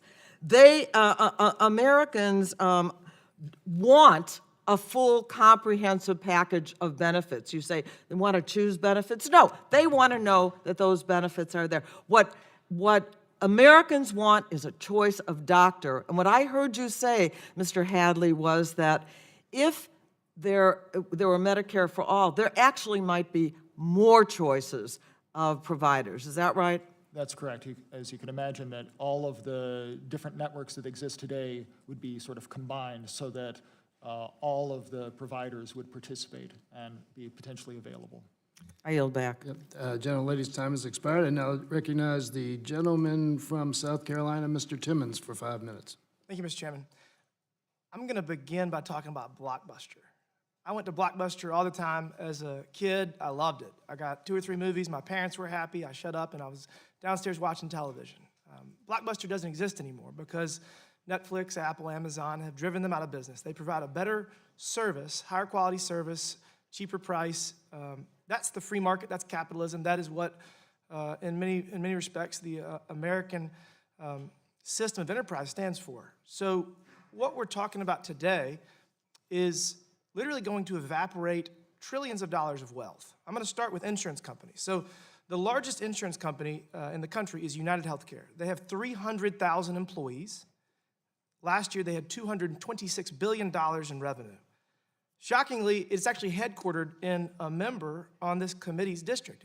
It's headquartered in Minnesota, and that member is actually a co-sponsor on this legislation. What would single payer do to United Healthcare, to their employees, to their revenue? So I guess I'm just going to start, Deputy Director Hadley, is it safe to say that a transition to single payer healthcare would be extremely disruptive to the hundreds of health insurance companies in this country?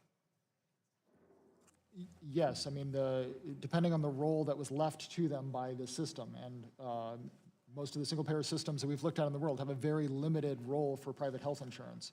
And if there's a much more limited role, then you would expect a substantial reduction in share value and employment within the health insurance industry. But by that same token, there would be the need to have more people administer the single-payer plan, and so some of the people who currently administer the health insurance plans could be employed by the government or its contractors as it administers the plan. I guess if we're going to legislate them out of work, they probably will be looking for a job, might be able to find them one in the new system, but it would still evaporate hundreds of billions of dollars of investment from the private sector. So I'm going to go next to medical device sales. Fresenius is a German headquartered company, but 70% of the revenue came from North America. That's $20.7 billion. They have 270,000 employees worldwide, but again, 70% of the revenues in North Carolina. You got to in North America. You got to assume that many of them are. I didn't do that.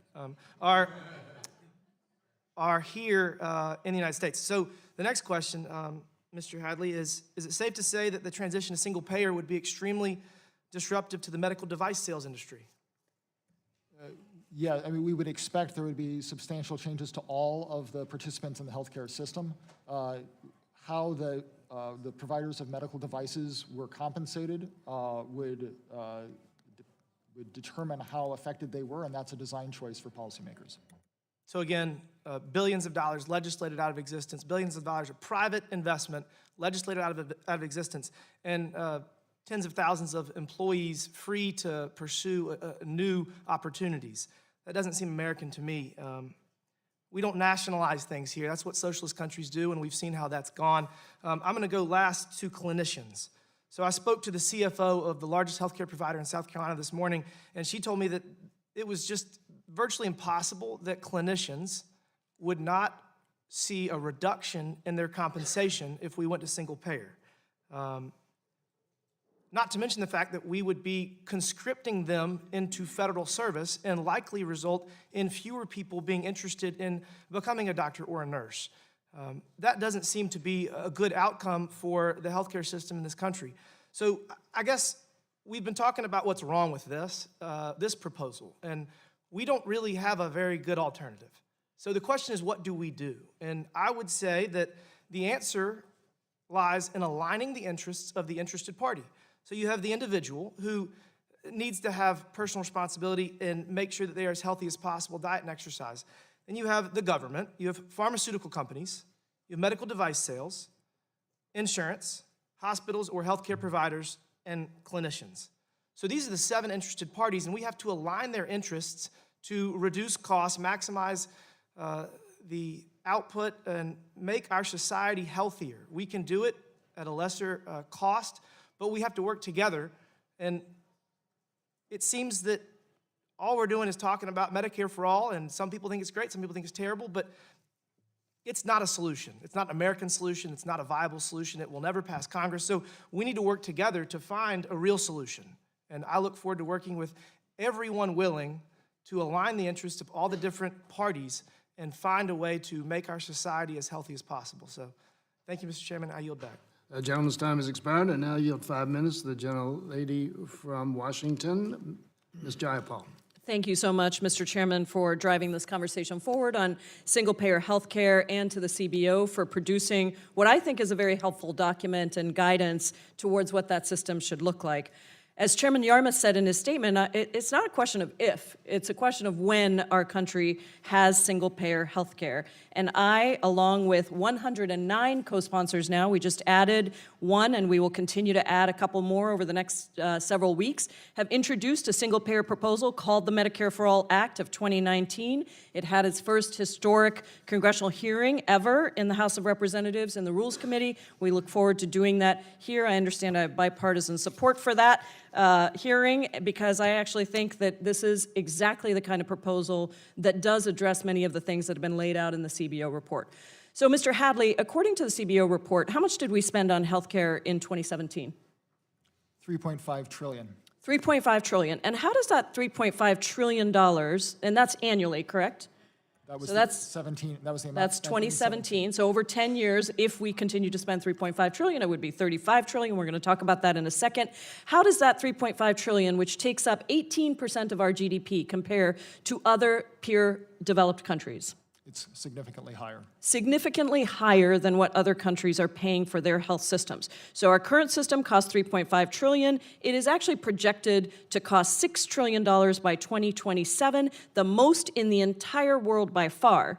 And yet, we have 29 million people without insurance, which you pointed out in your report, and another 44 million who are underinsured. Almost 1/4 of our country, the richest country in the world, is unable to access health care. Is a single-payer system capable of providing coverage for everyone and achieving universal health care? Yes, a single-payer system could achieve universal health care.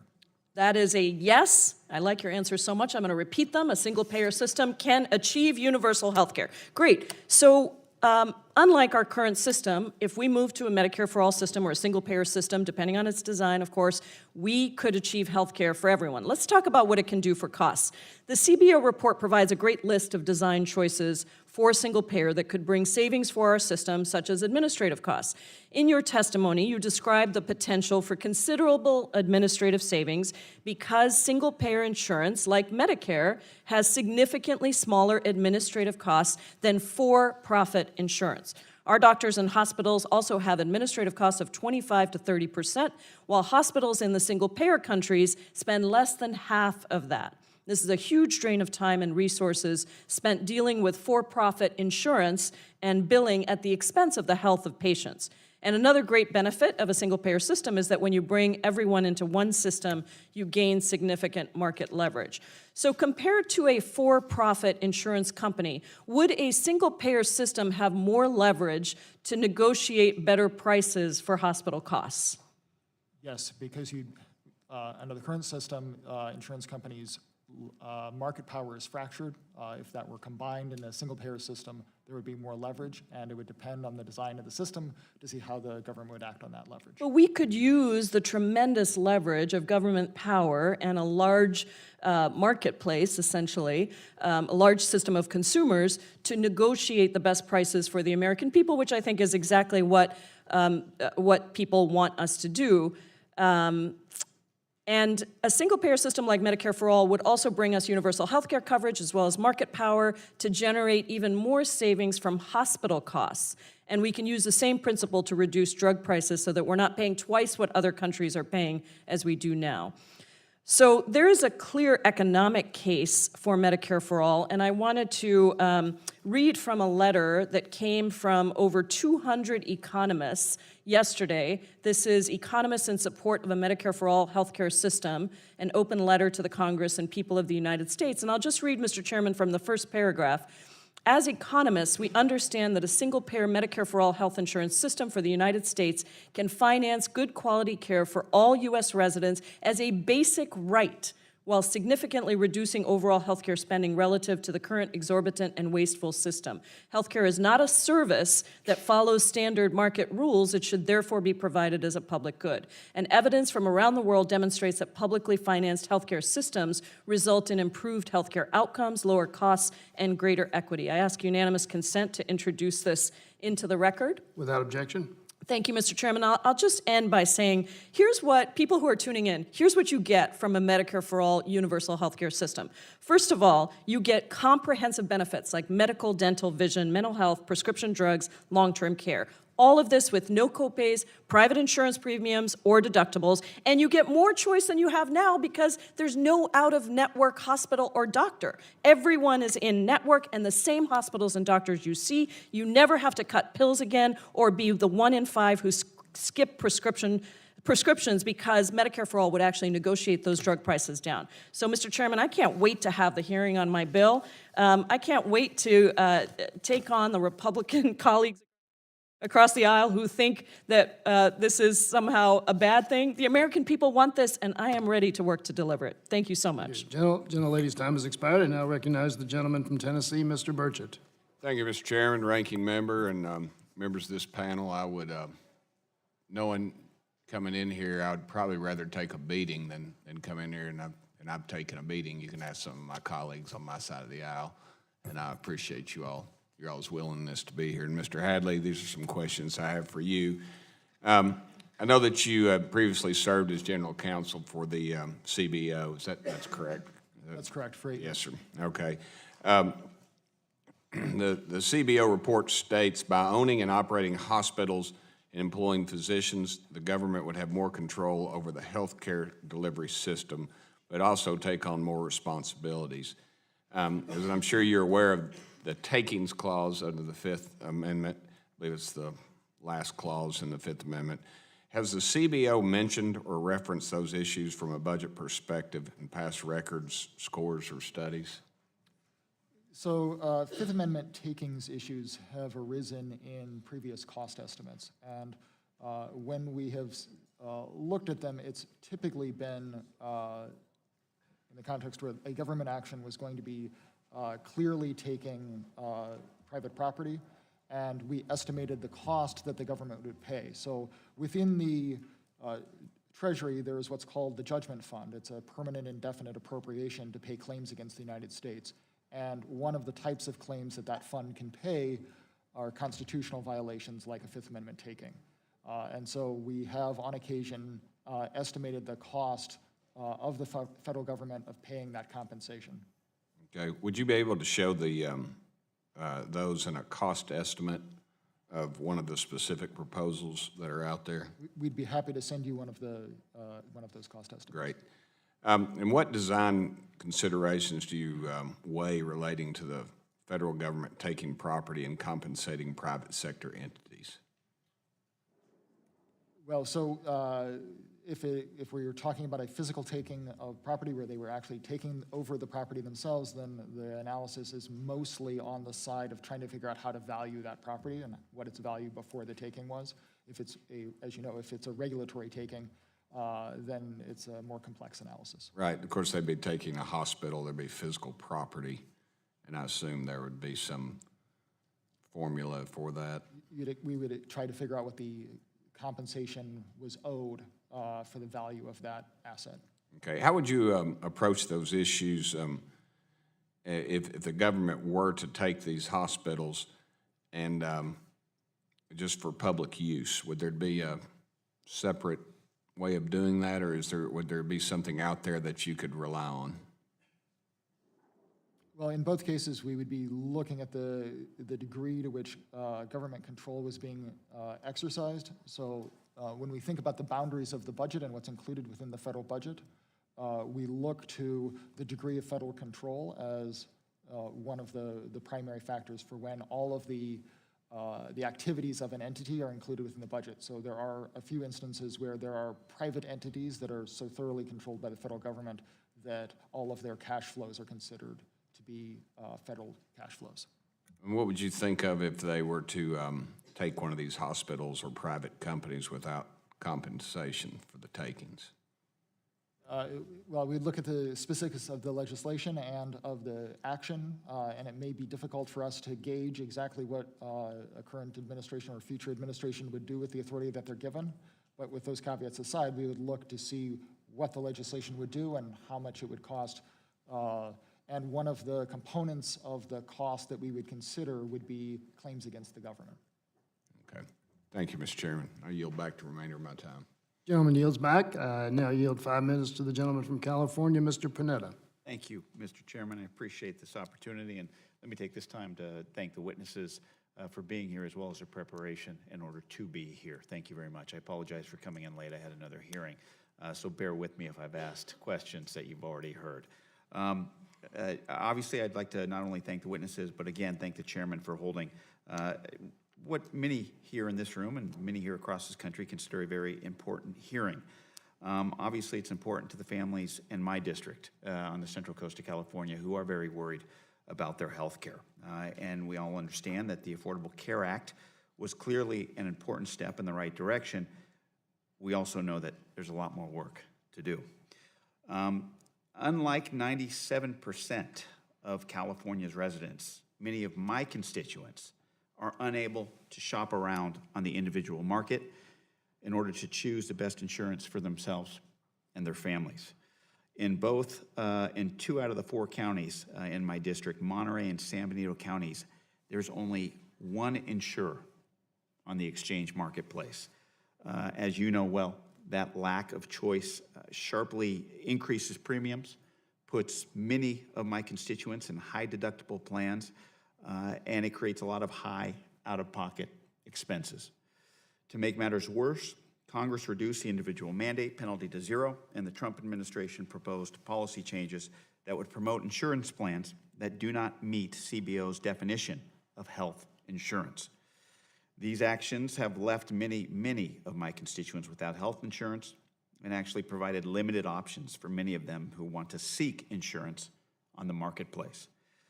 Can any of you explain what role the Trump administration's expansion of short-term limited duration STLDs, as we know them, those types of plans and association health plans, what they have played on expanding coverage in the individual market, in that sense that have these actions increased access to quality health insurance, or have they helped people with pre-existing conditions? You can talk about that. So we believe that short-term limited duration plans will become more common starting this year because of the change in regulations. Some of those plans will not provide coverage that meets what we consider to be coverage. Our definition includes a plan that provides some comprehensive major medical benefits, that is, would cover a serious illness. So some of these plans have limitations on what they pay, and so we don't consider them coverage. However, we do think some of them will continue to provide major medical benefits, often with very high deductibles, even higher than those in the marketplace. They are underwritten to these.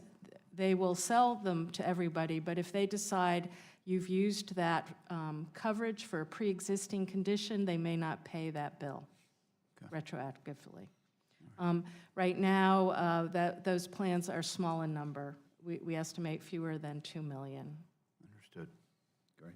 Now, in my area, there's obviously a good amount of rural area, and so we have a lot of rural hospitals as well.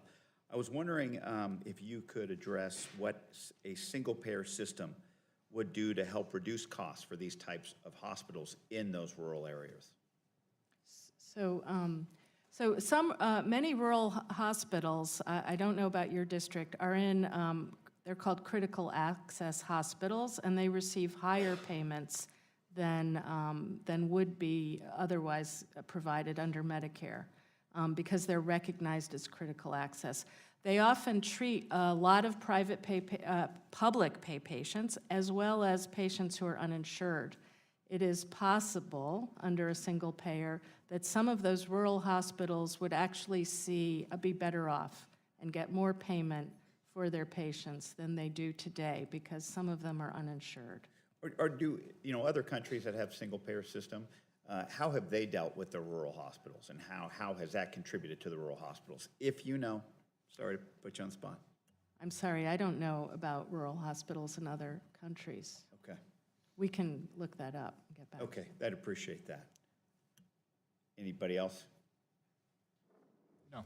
Okay, thank you. Mr. Chairman, I yield back. Gentleman yields back. I now yield 5 minutes to the gentleman from Texas, Mr. Crenshaw. Thank you, Mr. Chairman. Thank you for this opportunity. I think it is time to put the rest of many false promises of Medicare for All and single-payer systems. Mr. Hadley, I want to start with talking about supply. On page 22 of the report from the CBO, you say, studies have found that increases in provider payments rates lead to a greater supply of medical care, whereas decreases in payment rates lead to a lower supply. Is this correct?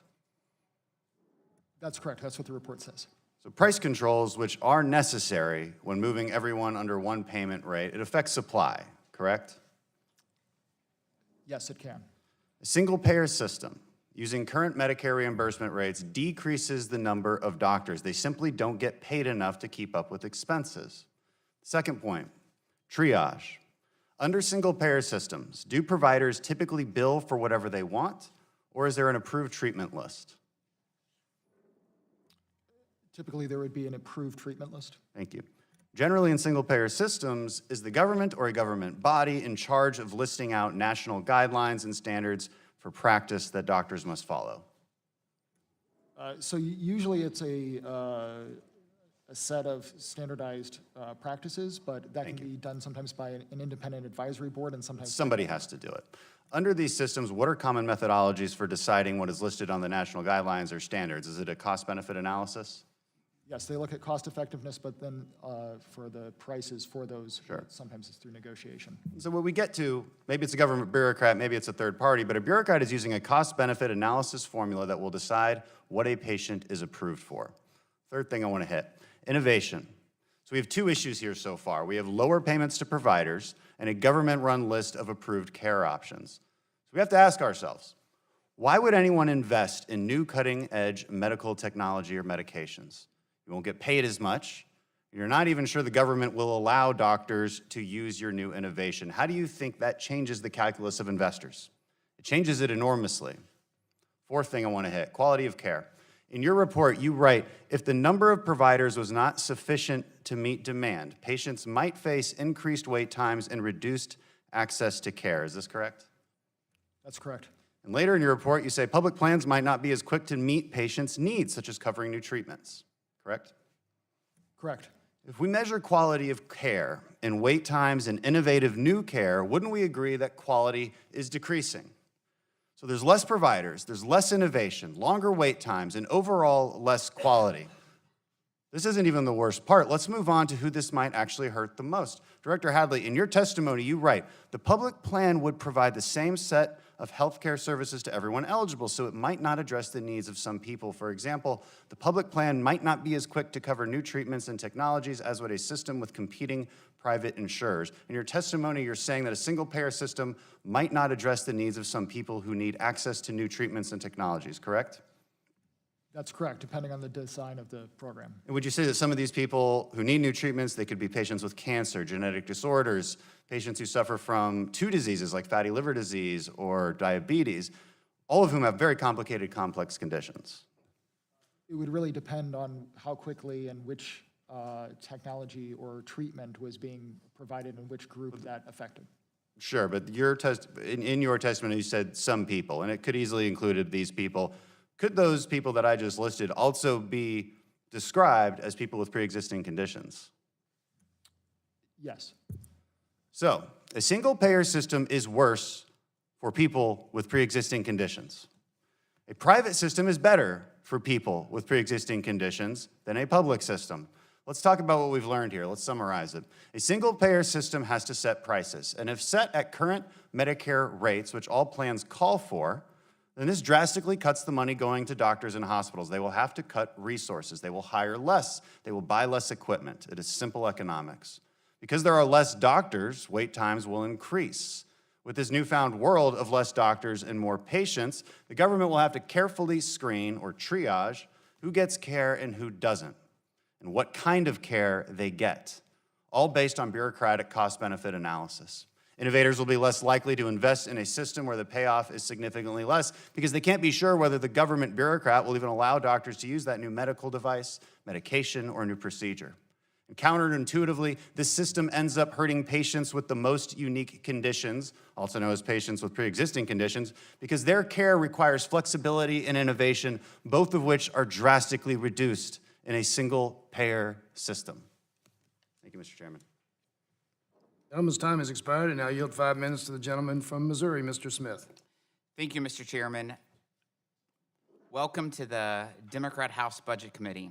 We are 37 days past the statutory deadline for a budget.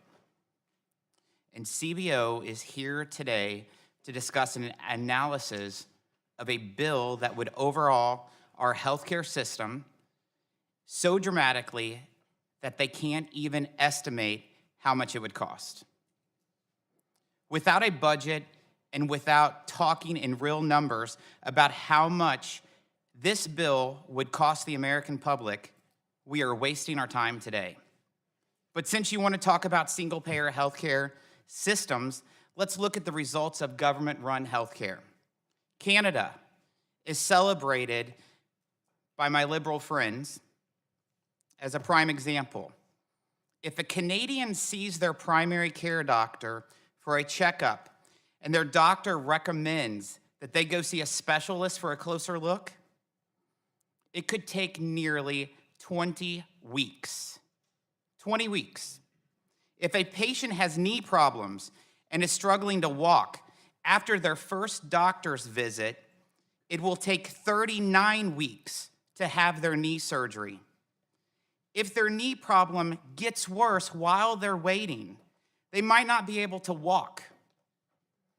That's when people miss work, when they miss their wages, and they can't attend family events like their kids' sporting events.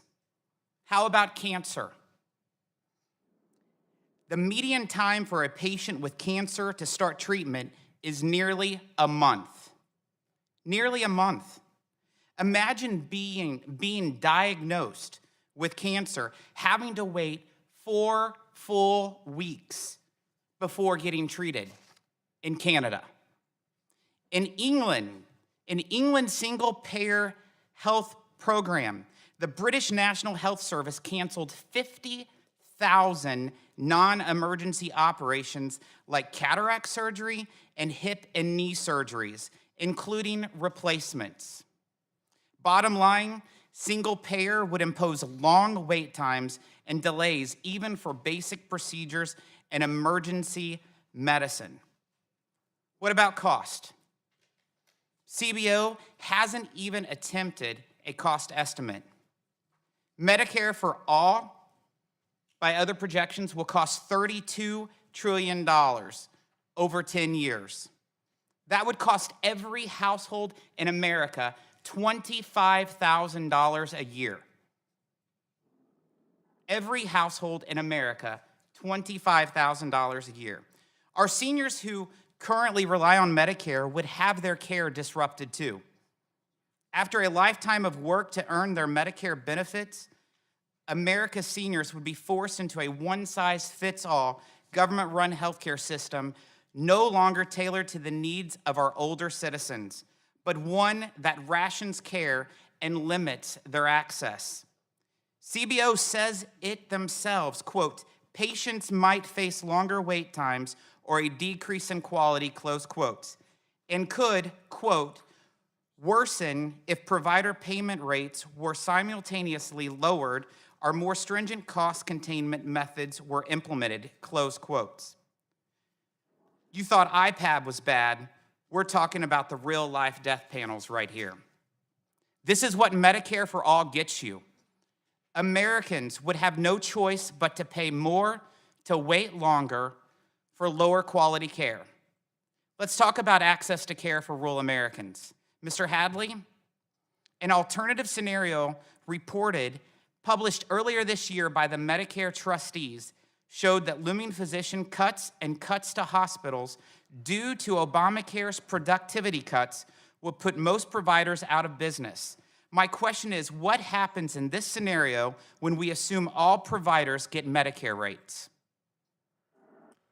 That's a complicated question for thinking about what it means for rural providers. So in general, you'd expect that the total amount of compensation going to hospitals would go down because right now commercial rates are on average higher than Medicare rates. So if you went to the lower level, compensation would go down and so margins would go down. But there's an important caveat for all hospitals, which is what is the degree of uncompensated care that they're currently providing.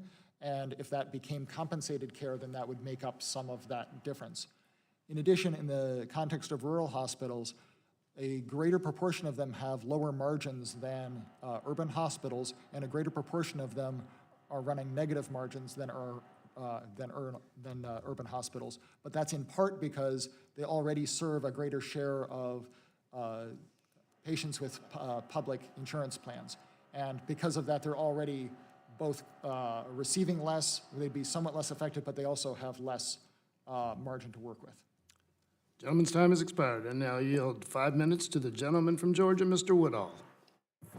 Thank you, Mr. Chairman. I'm a little embarrassed. I hadn't thought about what Mr. Smith said, that we're here talking about doubling the size of the federal budget, and here on the Budget Committee, we haven't passed a budget yet. I know it's tough to find 218 votes on one side of the aisle or the other, but I've said it before and I'll say it again. You're the right leader.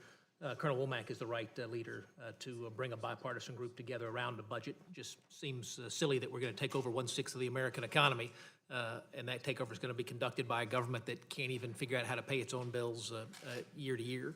But we can do it, we just haven't done it.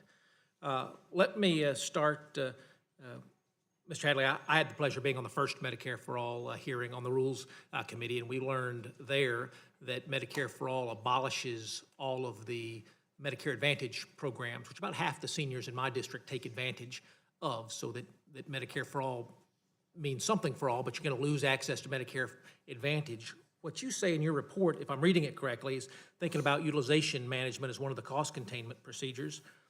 You say it would impose new constraints on the choice of health care services for those who were previously enrolled in the Medicare fee-for-service program. Is that correct?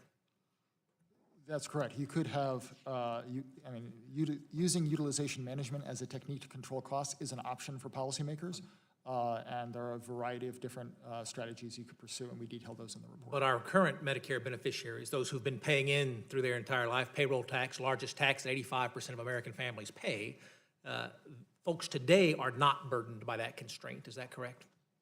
Correct. In general, most of Medicare is fee-for-service or voluntarily. They've either opted into a plan that's going to go away even though they chose it, or they've stayed in general Medicare, which is also going to go away because they're not subject to those utilization procedures. You said something in response to a question earlier about improper payments. You said it would, the question was whether or not improper payments would be higher under a Medicare for All system. And you said it would depend, improper payments could be higher or lower than today, depending on the investment in fraud prevention.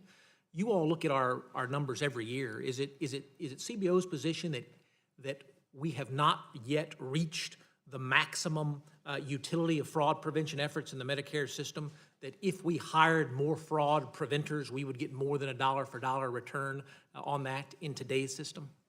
Yes, that's correct. About how much elasticity is there? Where are we 10% short in fraud preventers? Are we 20% short? It just seems like among the things that we can all agree on, nobody wants to see improper payments go out the door. It's wasted resources. How short are we, Dr. King? I don't have the exact numbers, but we're not that close to the threshold. I would appreciate that if you could. You don't have to reinvent the wheel for me, but if you could point me in the direction after the hearing, I would love to try to build some bipartisan consensus on fixing that issue. I think that we could. The report says a single-payer system that collected comprehensive data on patients' use of healthcare services could potentially manage available resources more efficiently. That certainly makes sense. I don't think that was a radical conclusion. But what was surprising is you went on to say in the United States, public programs, those single-payer systems that we have today, have implemented few utilization management programs. Why do you think that is, that you have identified an area where we could do better, and yet in the programs where we have an opportunity to do better, run at the federal level, we're not doing that? Well, so one of the reasons is, in general, we are still operating under a fee-for-service in many areas, but also in order to have that degree of coordination, you need more providers talking with each other, and that means, one way to get there would be having a IT system with medical records that are completely interoperable. But that's not the only way. You could do it in some other ways. But I think the two main reasons are that so far we have chosen to do things as a fee-for-service, or we've struggled with our own systems. Well, I'd point that out, Mr. Chairman. I think Mr. Hadley is right. In our programs like Medicare, like Medicaid, that are single-payer systems, for whatever reason, the political folks who craft those programs, the policymakers, have chosen to keep them as fee-for-service systems, to not implement aggressive utilization management. We would have to implement aggressive utilization management to bring down costs in a Medicare for all single-payer system. I'd like to explore why it is that we've not done that in places that we could do that today to bring down costs. And if it's because the American people are adverse to it, perhaps we should learn that lesson first with a smaller pool before we expand it to a larger pool. I'm not sure you all changed anybody's mind today, but I believe that CBO makes it a point not to try to change anybody's mind and just provide good data. So thank you very much for doing that. Exactly. That was not their role to try to change people's minds. I thank the gentleman, and now I yield 10 minutes to the ranking member, Mr. Womack. Thank you, Mr. Chairman, and again, I appreciate the opportunity to have this conversation today, and perhaps there will be more to come on these types of programs. I want to go to my last thought first, and that is Director Hadley, or Deputy Director Hadley, let's assume for the sake of the argument that the United States of America did move to a Medicare for all type structure, universal health care. Is that something that can be done as an experiment with the population at large, 329 million people? Or if we went to that program and it didn't work, what then? So in that scenario, what would happen? In other words, we either have to be all in or not all in. Is that correct? So you could have an extended period of transition, but if you go all in and then that results in insurance companies dropping in value and the disruptions to workers that all of that we detail in the report, if that occurs, then how we would respond is very difficult to understand. And I think this is one of the reasons why, looking at Taiwan, they thought about moving to their system for several years before they started to implement it. But So it would certainly be possible for a state or a group of states to implement a single-payer system and have the rest of the country observe how that was going and then make other decisions later. That's a choice that's up to you. Kind of a pilot-type project, all right. Deputy Director Hadley, name me something that the federal government does really well, really efficiently. Good cost efficiency. It's very efficient at distributing Social Security payments. Okay. So Social Security, that's a good topic. What's the health of Social Security right now? The trust fund is going to run out of resources early in the next decade. Okay. Can you pick another? What else do we do well? We defend the country. We defend the country. But defending the country requires a lot more than just the federal government's share of it, i.e., there is a defense industrial base that has a certain role in it, correct? I mean, they build airplanes, they build ships, tanks, those kinds of things. That's correct. And Would the government need to own that in order for it to be better? No, and we talk about as one of the key features, key choices for policymakers. You could have a single-payer system that operated, was administered by federal contractors, or it could be done by federal employees. Let me ask this. How does the federal government do in the area of border security right now? There's been a lot of talk about that. It's my impression that it is not meeting the goals of some policymakers. Okay, what about in terms of infrastructure? There's been a lot of talk about infrastructure. How are we doing there? It's my impression that it's not meeting the goals of some policymakers. Okay, my friend Mr. Woodall talked briefly about budgets and appropriations. I mean, we're almost 4 months away from the beginning of a fiscal year, October 1, and we don't have a budget. We don't have agreed upon numbers, yet the Appropriations Committee is marking up to numbers that have not been agreed to. So how are we doing in the area of budgets and appropriations? So we have often missed the deadlines for providing appropriations on time. Why is that? So I think in general, it's because of we haven't found the political will to find agreement. So in the expansive world of policy, we do have the political piece of this thing with which to deal. So explain to me why healthcare would be any different. If we're not doing very well at some of the other fundamental jobs that are in front of Congress, and I would argue that budgets and appropriations is the most fundamental, then how can we expect that government-run healthcare, as is being suggested by the other side, is going to be that one area where we do extremely well, very cost-efficient, without the political implications that go with some of the other policy issues? How then can we expect that government-run healthcare is going to be a good deal for Americans?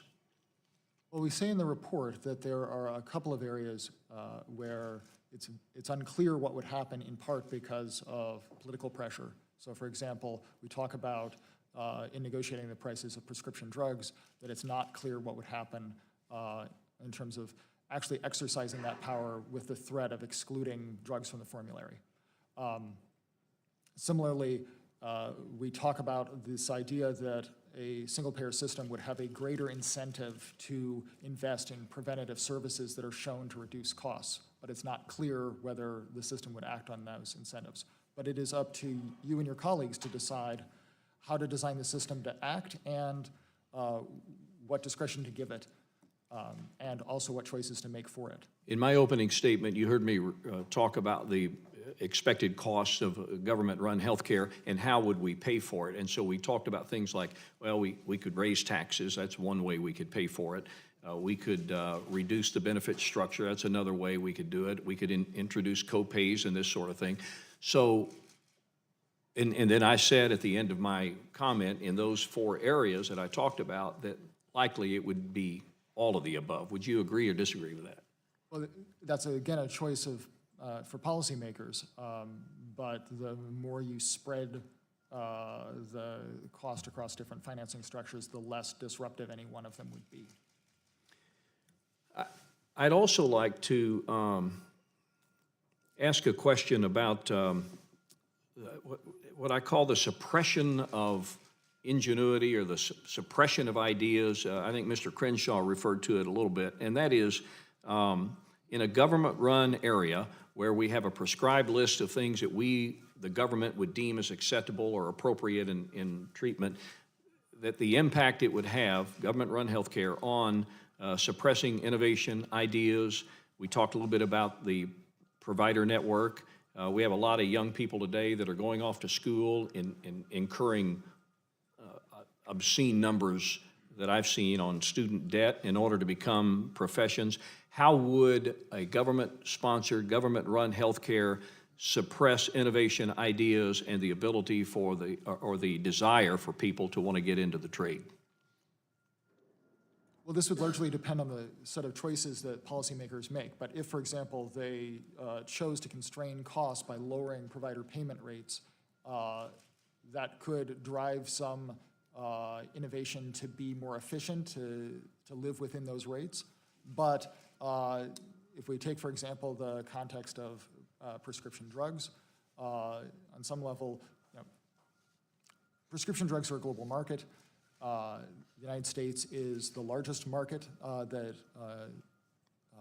companies turn to. If the prices paid in the United States are substantially lower, they might be less likely to enter the United States market. Also, because their revenues have gone down, they might try to shift those costs to other countries by raising their costs there. But if they're unable to do that, then we might see a reduction in research and development as a result of the reduction in payment rates. Couple of final questions. Under a Medicare for All structure, who would own facilities? Who would own hospitals? That's a choice for policymakers. In some countries, they are private not-for-profits. Some countries, they are owned by the National Health Service.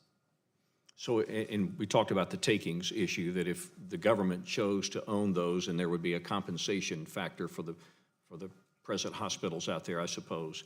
And Ms. Banthen, you talked about the fact that you thought that rural hospitals, critical access hospitals, and I've got a couple in my district, could benefit. Can you explain how they would benefit? Yes, because they take care of so many Medicaid and Medicare and uninsured patients today. They treat a greater share of uninsured patients than some more urban, suburban hospitals do. They could actually get more revenue under a single payer if Medicare payment rates were provided for every patient. And then lastly, if I could just take a couple of more seconds, it was also stated earlier that under a universal coverage like this, that the likelihood is that private business out there would pass along the savings, as it were, to the employees in the form of higher wages. How confident are any of you that there will be anything left over, that the cost associated with initiating universal coverage would indeed be a tax increase on these people? How confident are you that there would be any residual benefit that would be passed along to the everyday consumer? It really depends on the design of the system, but I think what Dr. Banthen was referring to was the idea that if they didn't have to pay premiums to purchase health insurance, that cost would be eliminated. But on the other hand, the tax increases or premiums paid to pay for the single-payer system would increase. Yeah, to me, that seems a bit problematic. But anyway, Mr. Chairman, I again thank you for the opportunity to have this hearing, and hopefully we'll have more discussions. Absolutely. I thank the ranking member. I yield myself 10 minutes for my questions. First of all, let me thank you all again, not just individually for your responsiveness and your testimony, but also to CBO as a body. I think this report was extremely professional, was extremely thoughtful and comprehensive, and I think it will be very useful for all of us as we continue to discuss the delivery of health care in the country. So I applaud you for that. You know, I've been now involved in healthcare legislation in the House of Representatives for 10 years. Some of my colleagues on the other side, as a matter of fact, most of them have not been involved in it for that long, at least not in this body. And it's been fascinating to watch the discussions of healthcare with regard to my Republican colleagues, because when we spent all of 2009 and part of 2010 writing the Affordable Care Act, the Republicans in the House then gave us absolutely no input, no cooperation, and basically no interest, but lots of opposition. And I don't know what their resistance to trying to find a better way to deliver health care in this country was, but it was very, very obvious. Then we lost the majority in 2010, and then for the next 8 years with Republicans in the majority, we got 65 or so votes to repeal the Affordable Health Care or aspects of it, and never an alternative proposal. I assumed that they wanted to go back to pre-ACA days, and I remember well in 2009 when premium rates on the commercial system across the country were rising at 38%, where 18,000 unnecessary deaths occurred because of lack of health care, where 800,000 bankruptcies occurred because of health care costs. I suppose that is the glory days for Republicans in Congress. They're not for me. They're not for my colleagues on the Democratic side. And so, and I challenged them on many occasions. I remember sitting in the Rules Committee one day testifying. And I said, you know, there's a reason you don't have an alternative to the affordable health care. The only alternative is a single-payer system, and you don't want to go there. That's still the case. And if there had been an alternative somewhere in those 8 years, I suspect Heritage Foundation or Club for Growth or Cato or somebody would have come up with an alternative plan for delivering health care in this country. Oh, by the way, part of the ACA came out of the Heritage Foundation. And I was amused a little bit when, I forget which member, I think it was Mr. Roy, talked about, oh, the ACA, all Democratic ideas. Actually, the insurance part of it was a Republican idea that we embraced, that they opposed. It was a good idea when Mitt Romney introduced it in Massachusetts, but not when we tried to incorporate it in a plan for America. So I find this discussion very interesting, and a lot of my colleagues today, because I think we would do it too, if they got a big number like $32 trillion, that they're going to make the most of it. They spent a lot of time talking about that, the Mercatus study, which is at the cost of single-payer health care. However, they neglected to mention the report's finding that I find most interesting. And the authors of the Mercatus report said that national health spending would be 4% lower in 2031 under a single-payer system compared to current law. So while that $32 trillion sounds like a lot of money, and it is a lot of money, it was significantly less than if we hadn't made a change to single payer. And I know, kind of tried to mock the fact that we didn't ask for a score on the Jayapal bill. Well, two reasons we didn't ask for a score. One is we have several bills represented on this committee. As we have seen through your report, there are thousands of ways you could construct a single payer system, and that a score on one combination of those, which is never going to be done exactly the way it was introduced, is not particularly useful. But there have been analyses done of single-payer bills, in addition to the Mercatus Center. And the University of Massachusetts at Amherst, at the end of last year, issued a 200-page report which focused on the first Medicare for All bill, which was introduced by Senator Sanders in 2017. Among the findings of that report, it would lower costs for people at lower and middle incomes and increase costs for those at higher incomes. Middle-income families would see their net costs for health care fall by 2.6% to 14%. And I'm losing this, lost the rest of it on my phone. But it also said that overall cost of the system, and again, this is Bernie Sanders' bill, would drop by 19%. That's a pretty substantial saving, a 19% saving. Again, what we've seen from this hearing, and once again, I applaud you, is that there are so many ways of doing this that there will be an enormous matrix with a lot of different numbers on it. And when we actually sit down and try to legislate in this area, we won't be doing it on this committee. We will be considering all of those. There are a number of things that have been said today that I absolutely have to comment. That's one advantage of going last, I guess. And I'm sorry most of the members have left, because I'd love to ask them about it. But Mr. Crenshaw came up with some of the most tortured logic I've ever heard to get to the point, to the claim that, as I understood what he was saying, that people with pre-existing conditions would be worse under a Medicare for All system. Is that the way you understood what Mr. Crenshaw was saying? Did you get the same impression I did? Mr. Hadley? It was my impression that he thought that a Medicare, the single-payer system would be worse for people with pre-existing conditions. Can you imagine how that would be possible? It could be possible depending on the design of the system. Would any system that Republicans have devised be better off for people with pre-existing conditions than a Medicare for All system would be? I don't know, it's hard to make that comparison. So he also made the point that people under Medicare for All system might not have access to the latest technologies and innovations. Do patients under today's system or yesterday's system have access to the latest innovations and technologies? Some do. Some do. Many are rejected. Many experimental procedures are not approved for many individuals. Isn't that correct? That's correct. Correct. I also thought it was interesting that Mr. Stewart said that citizens don't want to change their insurers. They don't want to choose. They want to choose their insurers.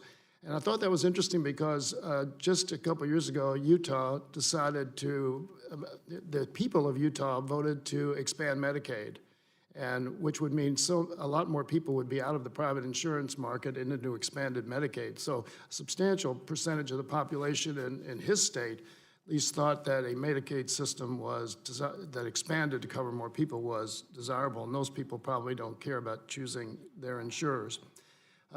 With 2 minutes left, I want to dive a little bit deeper into this issue of taxes. It's very convenient to divide $32 trillion by 300 million people and get a number and say this is what it's going to cost to everybody.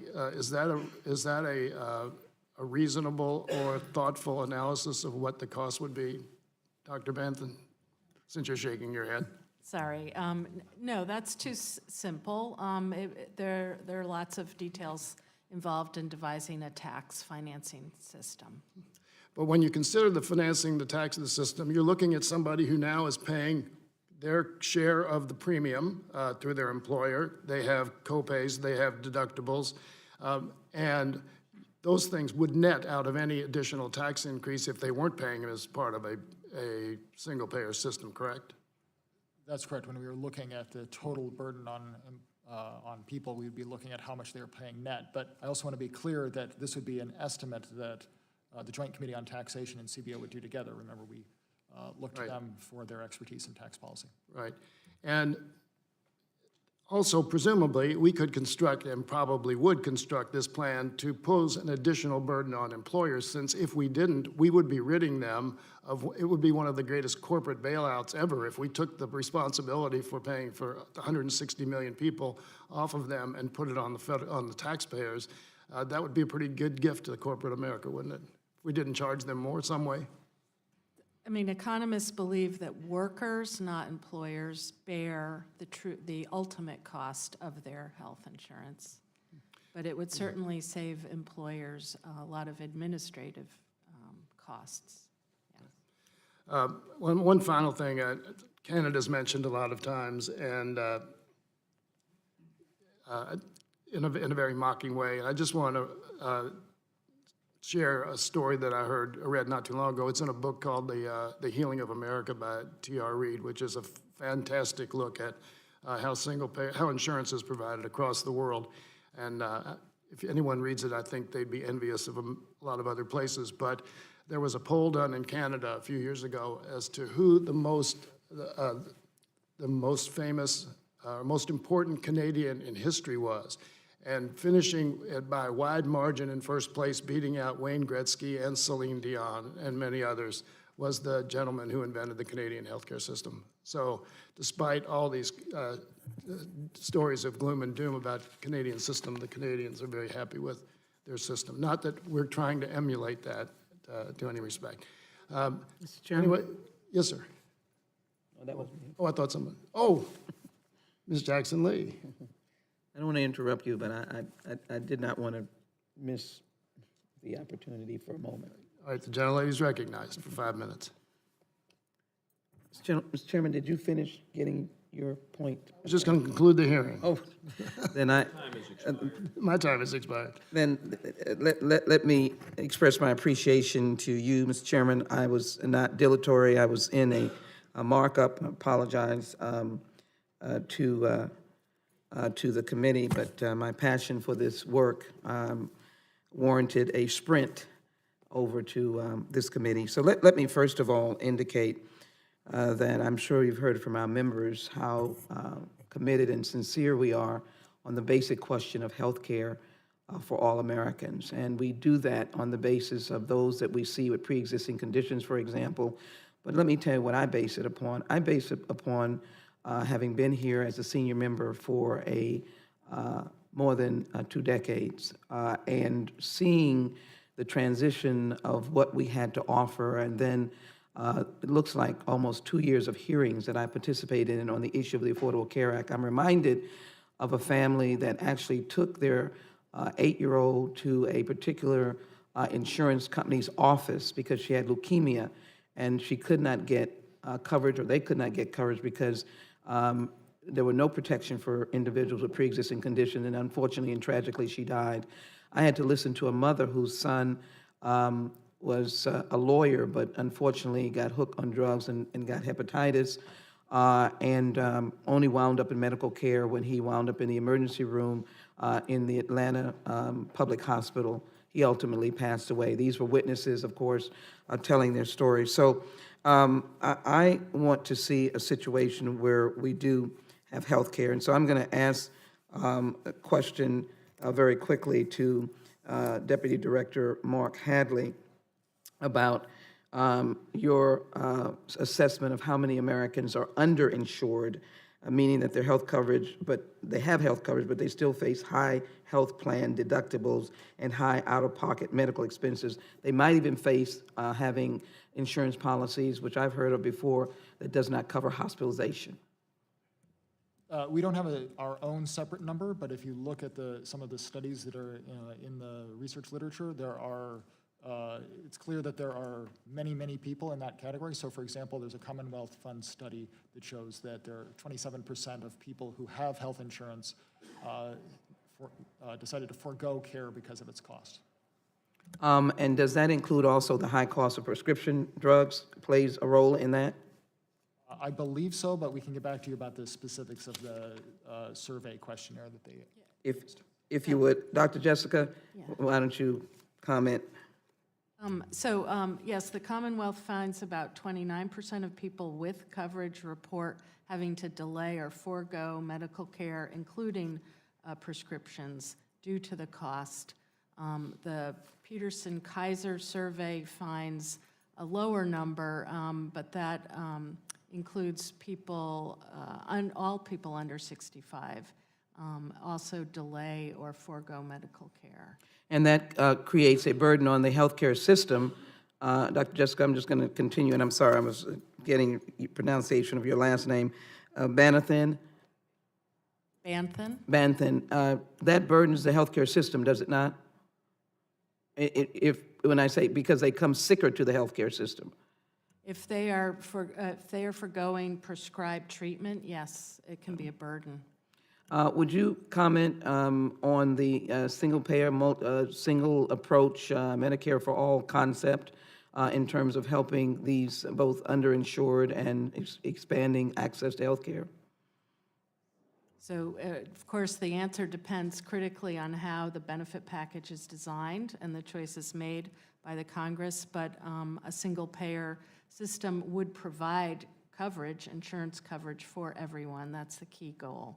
And so certainly people would have coverage, and depending on the design of the benefit package, they could have fewer out-of-pocket costs that would be barriers to care. I'm interested in saving lives, and so more lives could be saved if they had a package that worked for them.